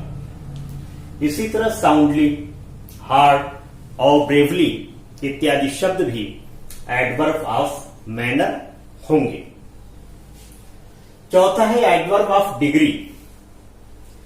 जैसे वेरी, सो, ऑलमोस्ट, क्वाइट, ये सब शब्द एडवर्ब ऑफ डिग्री कहे जाते हैं। It is very hot today, it is very hot today, तो यहां पे वेरी एडवर्ब ऑफ डिग्री होगा। पांचवा है एडवर्ब ऑफ नंबर। जैसे ऑलवेज, नेवर, ट्वाइस, वंस, ये शब्द यदि सेंटेंस में आते हैं तो इन्हें एडवर्ब ऑफ नंबर कहते हैं। 6 है एडवर्ब ऑफ अफर्मेशन और निगेशन। स्वीकार करने के या नकारने के जो शब्द होते हैं, जैसे नॉट या सर्टेनली, ये यदि किसी स्पीच में आते हैं, किसी सेंटेंस में आते हैं, तो ये एडवर्ब ऑफ अफर्मेशन या निगेशन एडवर्ब होंगे। लास्ट है एडवर्ब ऑफ रीजन। जैसे सो, देयरफॉर, इन ऑर्डर टू, ये सब शब्द आते हैं तो ये एडवर्ब ऑफ रीजन कहे जाते हैं। तो आपने देखा एडवर्ब का जो पहला प्रकार है सिंपल एडवर्ब, और सिंपल एडवर्ब के 7 काइंड। इन 7 काइंड को आप कॉपी में लिखेंगे और इस एग्जाम्पल्स को भी कॉपी में लिख लेंगे ताकि आपको इसको सीखने में बहुत ही आसानी हो जाए। सेकेंड एडवर्ब है इंट्रोगेटिव एडवर्ब। इंट्रोगेटिव एडवर्ब जैसे हाउ है,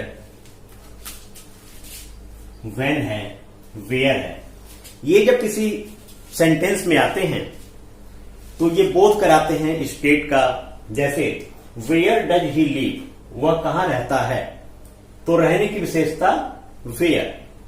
रहना यहां पे वर्ब है, तो वर्ब के मीनिंग को मॉडिफाई कर रहा है वेयर, तो वेयर यहां पे इंट्रोगेटिव एडवर्ब होगा।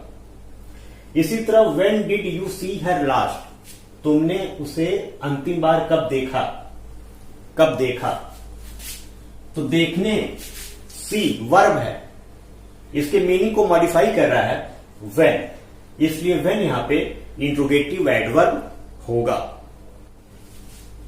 एडवर्ब का जो तीसरा प्रकार है वो है रिलेटिव एडवर्ब। ये रिलेट करता है। यदि 2 सेंटेंसेज हैं उनको जोड़ना है तो एक रिलेशन के साथ रिलेट करता है। जैसे this is the house where she was born. यह वही घर है जहां वह पैदा हुई थी। तो यहां पे where this is the house she was born, इन दोनों को रिलेट कर रहा है वेयर, इसीलिए इसे रिलेटिव एडवर्ब कहेंगे। शी वॉज बॉर्न और दिस इज द हाउस, इन दोनों सेंटेंसेस को रिलेट कर रहा है वेयर, इसीलिए ये रिलेटिव एडवर्ब होगा। सेकेंड है I can not understand why she disobeyed me. मैं समझ नहीं सकता हूं कि उसने मेरा कहा क्यों नहीं माना। तो यहां पे वाई यहां पे रिलेटिव एडवर्ब होगा, क्योंकि सी डिसोबेड मी ये एक sentence, I can not understand दूसरे सेंटेंस को रिलेट कर रहा है वाई, इसीलिए वाई यहां पे रिलेटिव एडवर्ब होगा। अब हम लोग जानेंगे एडवर्ब की पोजीशन। सेंटेंस में एडवर्ब की पोजीशन क्या होती है। तो किसी भी सेंटेंस में एडवर्ब की पोजीशन या तो स्टार्टिंग में रहेगी फ्रंट पोजीशन पे, या तो बीच में आएगा, या तो लास्ट में आएगा। 3 पोजीशन होती है एडवर्ब की किसी सेंटेंस में। तो पहले हम देखते हैं front position. Perhaps you are right. तो यहां पे जो परहैप्स है ये एडवर्ब है, तो सेंटेंस के सबसे स्टार्टिंग में ही एडवर्ब लग गया। व्हेन विल ही कम, यहां पे व्हेन भी एडवर्ब है और सेंटेंस के सबसे पहले आ गया, यानी फ्रंट पोजीशन पे एडवर्ब आ गया। अब हम जानते हैं मिड पोजीशन पे, ही इज वेरी क्लेवर। यहां पे वेरी क्लेवर की विशेषता बता रहा है, तो वेरी यहां पे एडवर्ब है और सेंटेंस के बीच में है। तो आपने देखा यहां पे एडवर्ब सेंटेंस के फ्रंट पे है, पहले है, और यहां पे एडवर्ब सेंटेंस के बीच में है। इसी तरह आई नेवर स्मोक, नेवर ये भी एडवर्ब है और सेंटेंस के बीच में है। कुछ एडवर्ब सेंटेंस के लास्ट में आते हैं, जैसे please wait for me there. यहां पे देयर एडवर्ब है और सेंटेंस के सबसे लास्ट में आया है। She entered the room quietly, quietly यहां पे एडवर्ब है और सेंटेंस के सबसे लास्ट में आया है। तो एडवर्ब की 3 पोजीशन होती है, एक होती है फ्रंट पोजीशन, सेकंड होती है मिड पोजीशन और थर्ड होती है एंड पोजीशन, यानी लास्ट में आता है। जिस तरह एडजेक्टिव के पॉजिटिव डिग्री, कंपैरेटिव डिग्री और सुपरलेटिव डिग्री होते हैं, उसी तरह एडवर्ब के भी होते हैं। जैसे एडवर्ब है हार्ड, हार्ड का पॉजिटिव डिग्री हार्ड होगा, कंपैरेटिव डिग्री हार्डर और सुपरलेटिव डिग्री हार्डेस्ट। इसी तरह फार, पॉजिटिव डिग्री फार, कंपैरेटिव डिग्री फार्दर और सुपरलेटिव डिग्री फार्देस्ट। तो इसमें भी एडवर्ब में भी 3 डिग्री होते हैं एडजेक्टिव की तरह, पॉजिटिव डिग्री, कंपैरेटिव डिग्री और सुपरलेटिव डिग्री। तो इस तरह से आपका एडवर्ब पार्ट्स ऑफ स्पीच में इस चैप्टर को आप कायदे से पढ़ेंगे और जितने भी एक्सरसाइजेस बुक्स में दिए हैं उसे सॉल्व करेंगे। यदि कोई कंफ्यूजन होती है तो आप कमेंट बॉक्स में कमेंट करके बताएंगे, कंफ्यूजन को दूर किया जाएगा। इसके अलावा आप जितने भी काम ग्रामर के हैं उसे करेंगे और इस वीडियो को ज्यादा से ज्यादा लोगों तक शेयर करेंगे, ताकि उन बच्चों को भी फायदा पहुंचे जो दूर गांव देहात में, रिमोट एरियाज में हैं। और यदि आप शेयर करेंगे ऐसे एजुकेशनल वीडियोस को, तो ऐसे बच्चों को भी बहुत ही बेनिफिट होगा। तो keep sharing and keep learning.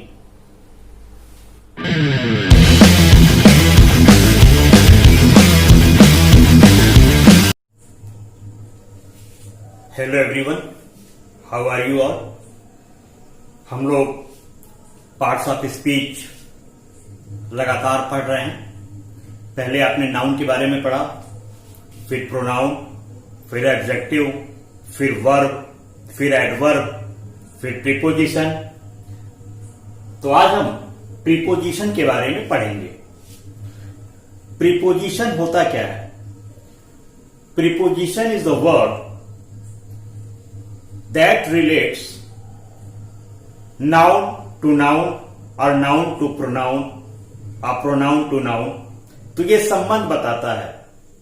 Preposition noun का नाउन से या नाउन का प्रोनाउन से क्या संबंध है, जो संबंध बताने वाले शब्द होते हैं उसी को प्रीपोजिशन कहते हैं। प्रीपोजिशन चार तरह के मुख्य रूप से होते हैं। पहला है सिंपल प्रीपोजिशन। सिंपल प्रीपोजिशन में at, by, for, in, at, to, with इत्यादि शब्द होते हैं, तो सिंपल प्रीपोजिशन होते हैं। जैसे I am sitting at the bench. इसी तरह बाई होता है, फॉर होता है, इन होता है, एट होता है, टू होता है, विथ होता है, और भी बहुत सारे शब्द हैं जो सिंपल प्रीपोजिशन कहे जाते हैं, जो नाउन का नाउन से या नाउन का प्रोनाउन से रिलेशन बताते हैं। सेकेंड है कंपाउंड प्रीपोजिशन। कुछ प्रीपोजिशन कंपाउंड होते हैं, यौगिक होते हैं, जैसे after, behind, below, among, above इत्यादि। तो ऐसे शब्द यदि आते हैं, इस तरह के प्रीपोजिशन होते हैं, तो उन्हें हम कंपाउंड प्रीपोजिशन कहते हैं। तीसरे तरह का प्रीपोजिशन है फ्रेज प्रीपोजिशन। ये फ्रेजल होता है। कुछ प्रीपोजिशन फ्रेजल होते हैं, जैसे instead of, in addition to, in spite of, in front of. तो इस तरह के जो शब्द होते हैं प्रीपोजिशन वाले, जो संबंध बताते हैं नाउन का नाउन से या नाउन का प्रोनाउन से, तो इसे फ्रेज प्रीपोजिशन कहते हैं। चौथा प्रकार है पार्टिसिपल प्रीपोजिशन। पार्टिसिपल प्रीपोजिशन क्या होते हैं? ड्यूरिंग, रिगार्डिंग, कंसिडरिंग इत्यादि शब्द जिसमें आते हैं, जो प्रीपोजिशन आते हैं, उसको पार्टिसिपल प्रीपोजिशन कहते हैं।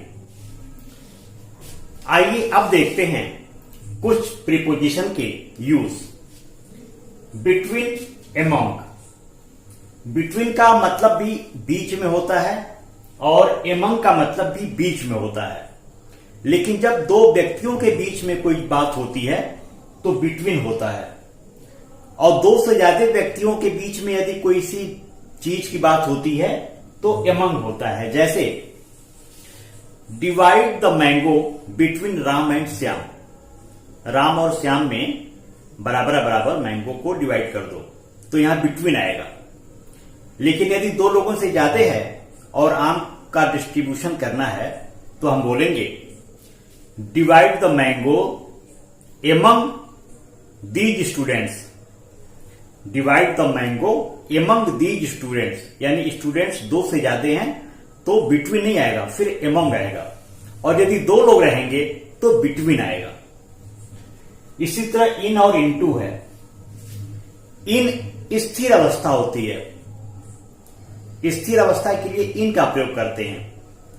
जैसे I am living in this house, तो स्थिर अवस्था है तो इन है। लेकिन the box fail into the well. Into जो है गतिमान अवस्था के लिए आता है, तो बॉक्स कुएं में गिर गया तो गतिमान होकर गिरा, तो यहां इनटू आएगा। और इन स्थिर अवस्था के लिए है तो इन आएगा। इसी तरह बाई और विथ है। बाई माने द्वारा और विथ मीन्स भी द्वारा होता है। लेकिन बाई जब कोई काम करता है, कोई एजेंट होता है, तो बाई आता है। जैसे Ravan was killed by Ram, Ravan was killed by Ram. और विथ ये साधन के लिए है। Ram killed Ravan with arrow. Ram ने रावण को एरो से मारा, तो Ram killed Ravan with an arrow. तो यहां विथ आएगा। आइए अब देखते हैं इन और विद इन का प्रयोग। इन का प्रयोग समय पर यदि कोई चीज समाप्त हो रही है तो इन कहते हैं। जैसे he will come back in a week, वह एक सप्ताह में लौट आएगा, तो he will come back in a week. और यदि वो समय से पहले आ जाएगा तो विद इन का यूज होता है। He will come back within a week, यानी वो एक सप्ताह के पहले भी आ जाएगा। तो समय के पहले जब आते हैं तो विद इन का प्रयोग करते हैं, और समय की समाप्ति पर जब आते हैं तो इन का प्रयोग करते हैं। इसी तरह सिंस और फॉर है। सिंस पॉइंट ऑफ टाइम के लिए होता है और फॉर पीरियड ऑफ टाइम के लिए होता है। जैसे I am living in this house since 1940। और फॉर का प्रयोग he has been going there for 2 hours. तो फॉर का प्रयोग पीरियड ऑफ टाइम के लिए और सिंस का प्रयोग पॉइंट ऑफ टाइम के लिए इन प्रीपोजिशंस का यूज करते हैं। इसी तरह बिसाइड और बिसाइड्स है। बिसाइड का मतलब होता है नजदीक, और इसमें जब एस लगा देते हैं बिसाइड्स हो जाता है, तो इसका मतलब होता है अतिरिक्त। तो बिसाइड यानी नियर, बिसाइड, कम बिसाइड मी, मेरे पास आओ, कम बिसाइड मी। बिसाइड्स यानी अतिरिक्त, मेरे पास पेन के अतिरिक्त पेंसिल भी है। I have pencil besides pen. तो यहां बिसाइड्स का मतलब अतिरिक्त और बिसाइड का मतलब नजदीक। कुछ और प्रीपोजिशंस का प्रयोग देखते हैं। इन, आफ्टर। इन का प्रयोग समय के लिए करते हैं। He will return in a week. और after, he will come here after 2 week. तो आफ्टर यानी बाद में, और इन यदि समय से यदि आ जाता है तो इनका प्रयोग करते हैं। ऑन और अपॉन का प्रयोग है। ऑन यानी ऊपर, किसी चीज के बिल्कुल ऊपर कोई चीज रहती है तो ऑन होता है। लेकिन यदि किसी मोशन के द्वारा, किसी गति के द्वारा कोई चीज किसी के ऊपर है तो अपॉन आएगा। यदि कोई चीज स्टेशनरी अवस्था में, रुकी हुई अवस्था में किसी के ऊपर है तो ऑन आएगा। लेकिन यदि मोशन हो रहा है तो अपॉन आएगा। टिल और बाई है यहां पे। टिल यानी तक, बाई मीन्स भी तक ही होता है, समय के लिए यूज होता है। एट और ऑन है।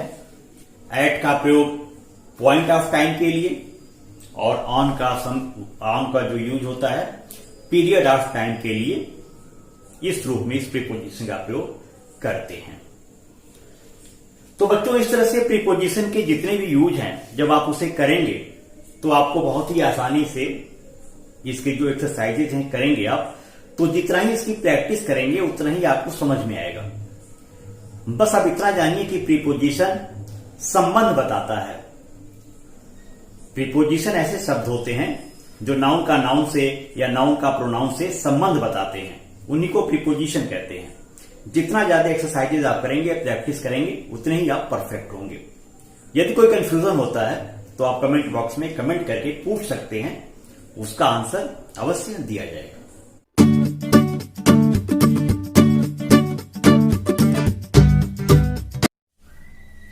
Hello everyone, how are you all. हम लोग पार्ट्स ऑफ स्पीच के बारे में पढ़ रहे हैं।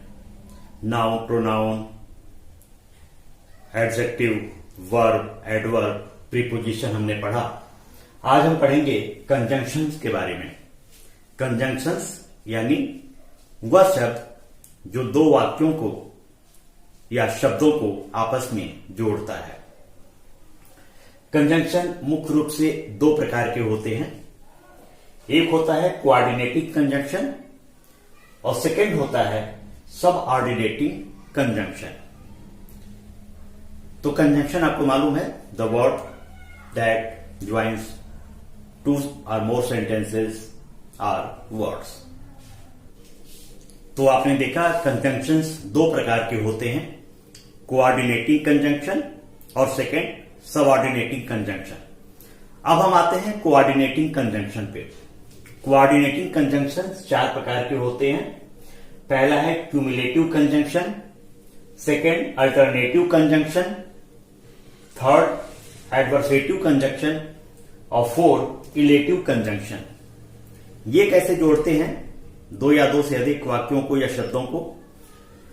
तो क्यूमुलेटिव कंजंक्शन जैसे and, both, not only, but also etcetera, जो साधारण तरीके से दो या दो से अधिक सेंटेंसेस को आपस में जोड़ते हैं, वे क्यूमुलेटिव कंजंक्शन होते हैं। अल्टरनेटिव कंजंक्शन, इसमें विकल्प होता है। कुछ ऐसे कंजंक्शंस होते हैं जिसमें अल्टरनेट दिया रहता है, जैसे नाइदर, नॉर और otherwise.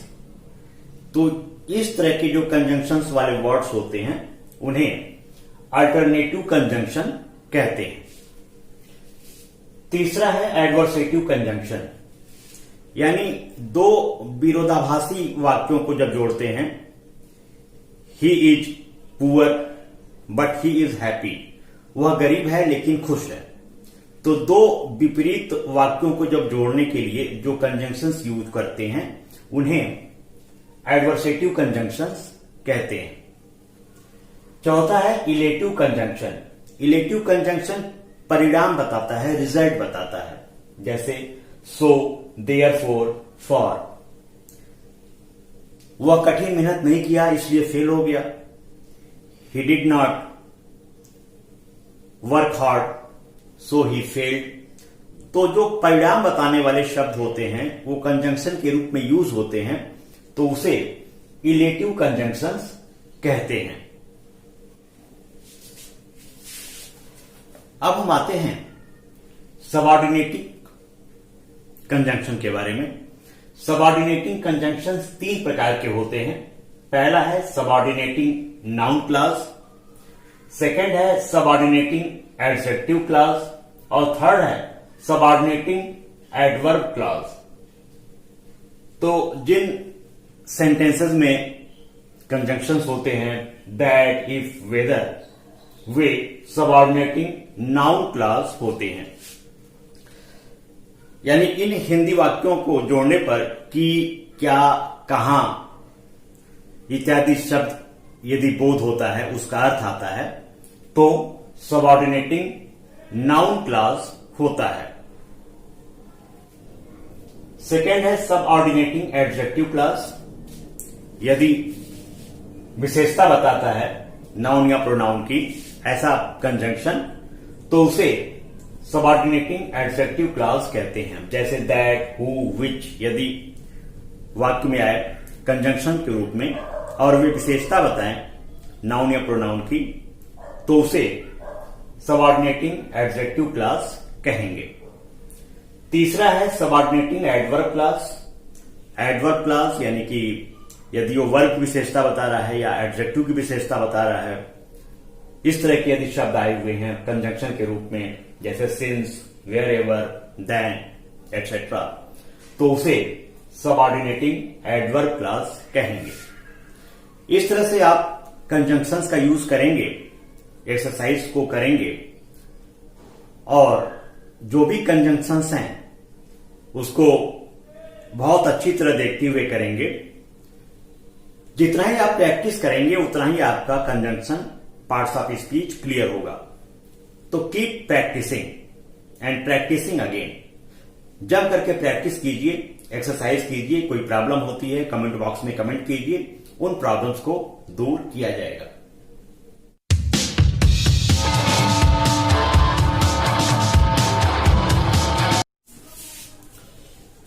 Hello everyone, how are you all. Parts of speech हम लोग पढ़ रहे हैं।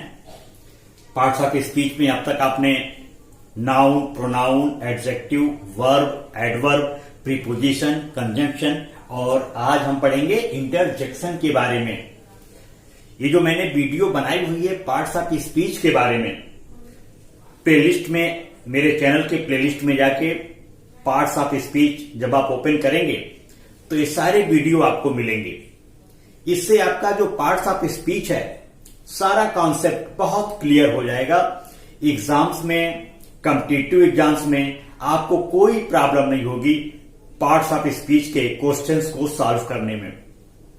तो मैंने जो वीडियो बनाए हैं पार्ट्स ऑफ स्पीच पे, 8 जो पार्ट्स ऑफ स्पीच है वो सारी वीडियो प्लेलिस्ट में जाके आप देखिए और एक्सरसाइजेस को कीजिए, डिफिनीशन को समझिए, कॉपी में लिखिए, सारी प्रॉब्लम आपकी पार्ट्स ऑफ स्पीच की सॉल्व हो जाएगी।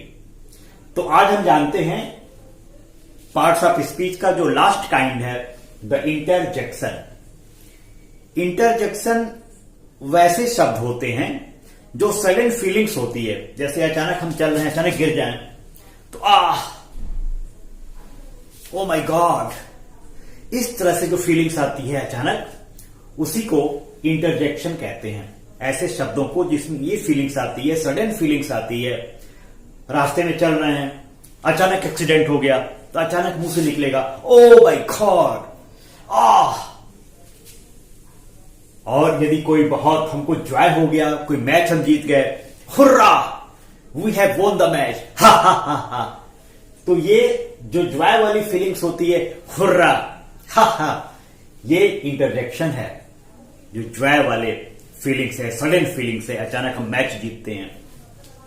इसी तरह यदि हम शोक में आ जाएं, कुछ दुख हो जाए, अचानक कहीं से न्यूज आ जाए कि कोई पास अवे हो गया, यानी किसी का देहावसान हो गया, कोई स्वर्गवासी हो गया, तो हमारे अंदर फीलिंग्स आती है, लाश, ओ माय गॉड, ओ, ये सडन फीलिंग्स आती है यदि हमको कोई दुख वाली चीजें होती हैं। तो इन शब्दों को इंटरजेक्शन कहते हैं। जो शब्द सडन फीलिंग्स व्यक्त कराते हैं, एक्सप्रेस कराते हैं, उसी को इंटरजेक्शन कहा जाता है। इसी तरह यदि कोई सरप्राइज हो जाए, कोई ऐसी चीज हो जाए जिससे हम बहुत आश्चर्यचकित हो जाए, तो अचानक, जैसे यदि कोई केबीसी में गया और उसने 1 करोड़ रुपए जीत लिए और हमको अचानक ये न्यूज मिले, तो हमारे मुंह से अचानक निकलेगा व्हाट, व्हाट, रियली, आहा। तो ये सब भी इंटरजेक्शन के अंतर्गत आएंगे। इसी तरह कोई अप्रूवल हो जाए, सहमति हो जाए, ब्रेवो, यानी बहुत अच्छा, ब्रेवो, वेल डन, यानी किसी ने बहुत अच्छा काम किया तो आप बोलेंगे वेल डन। यानी जिस उम्मीद को आपने सोचा नहीं था कि वो ऐसा काम कर सकता है और उसने वैसा काम कर दिया, तो हम बोलेंगे वेल डन, ब्रेवो। इसी तरह किसी को यदि हम एड्रेस करते हैं, अचानक कोई आ जाए तो हेलो, हैंडशेक करेंगे, शेक हैंड करेंगे, हेलो, हाउ आर यू, या हो। तो ये भी सब इंटरजेक्शन के अंतर्गत आएंगे। इसी तरह पार्टी में अगर हो, यानी कि अलविदा होते हैं लोग, एक दूसरे से जुदा होते हैं, तो फिर फीलिंग्स आती है हमारे अंदर, सडन फीलिंग्स आती है, उसको एडियो या फेयरवेल कहते हैं। ऐसे इंटरजेक्शन वाले शब्द हैं एडियो और फेयरवेल। इसमें एक बात ध्यान देनी है कि जितने भी इंटरजेक्शन वाले शब्द हैं उसके लास्ट में मार्क ऑफ इंटरजेक्शन या एक्सक्लेमेशन मार्क लगे रहते हैं, तो आप समझ जाएंगे कि ये इंटरजेक्शन है। किसी भी इंटरजेक्शन वाले शब्द के लास्ट में मार्क ऑफ एक्सक्लेमेशन, विस्मय बोधक चिन्ह लगे रहते हैं, तो इससे आप बहुत आसानी से जान सकते हैं कि ये इंटरजेक्शन है।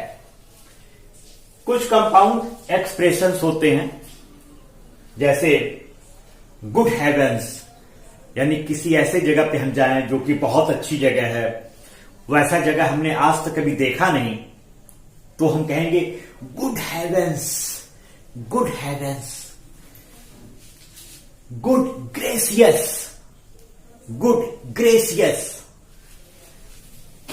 और यदि कोई ऐसा जो कि शर्मनाक घटना है जिसको देख के शर्म आती है कि ऐसा नहीं होना चाहिए था और ऐसी चीजों को हम देख रहे हैं, तो हम कहेंगे फॉर शेम, फॉर शेम। ओह मी।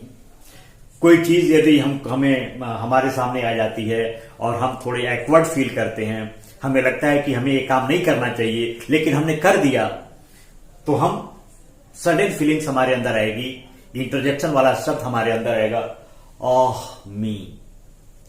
तो इस तरह से आप देखते हैं कि जो इंटरजेक्शन वाले शब्द हैं, सडन फीलिंग्स वाले शब्दों को इंटरजेक्शन कहते हैं। और जॉय में हम हुर्रा, हाहा, ग्रीफ में आह, एलास, ओह, सरप्राइज में व्हाट, आहा, अप्रूवल में ब्रेवो, वेल डन, अटेंशन में लो, ह्यूश। यहां अटेंशन में ध्यान दीजिए कि अटेंशन यानी कि अगर किसी को ध्यान दिलाना है कि बिल्कुल शांत रहिए, बच्चा सो रहा है, और एक्सक्लेमेशन मार्क, एसएच करेंगे और एक्सक्लेमेशन मार्क, तो ये अटेंशन दिलाने वाले शब्द लो या युश या श होता है। ये भी इंटरजेक्शन ही होता है क्योंकि सडन फीलिंग्स है। अचानक कोई आया, बच्चा सो रहा है, तो हम अचानक कहेंगे। इसी तरह एड्रेस के लिए, किसी को अभिवादित करने के लिए हेलो, हो, पार्टिंग के लिए, अलगाव के लिए adieu, farewell, compound expression good heavens, good gracious. यदि कुछ शर्मनाक है तो फॉर शेम, आह मी। तो इस तरह इंटरजेक्शन वाले शब्दों को आप याद करेंगे और एक्सरसाइजेस को करेंगे। यदि कोई प्रॉब्लम होती है तो कमेंट बॉक्स में कमेंट करके आप पूछेंगे, कंफ्यूजन को दूर किया जाएगा। लेकिन जो मैंने पार्ट्स ऑफ स्पीच, आज लास्ट है इसका, इंटरजेक्शन आज लास्ट है, और पार्ट्स ऑफ स्पीच में मैंने सारे वीडियो बना दिए हैं। आप हमारे चैनल के प्लेलिस्ट में जाके पार्ट्स ऑफ स्पीच के सारे वीडियोस को देखिए, नाउन, प्रोनाउन से लेकर के इंटरजेक्शन तक, और एक्सरसाइजेस को सॉल्व कीजिए। और वीडियोस में जो डिफिनेशन दिए हुए हैं उनको अपनी कॉपी में उतारिए। कॉपी में उतारने से होता ही है कि आपको ये चीजें याद हो जाती हैं, लिखने से कोई भी चीजें याद हो जाती हैं। इसलिए आप लिखें, जितना ज्यादा डिफिनेशन आप लिखेंगे, एग्जाम्पल्स लिखेंगे, सेंटेंसेस लिखेंगे, उससे आपको बहुत फायदा पहुंचेगा और जो कॉन्सेप्ट आपका है क्लियर हो जाएगा। तो बच्चों, आप लोग वीडियोस को देखिए और एक एक पॉइंट, सारे पार्ट्स ऑफ स्पीच के डिफिनेशन और एग्जाम्पल्स लिखिए और एक्सरसाइजेस को सॉल्व कीजिए। Best of luck.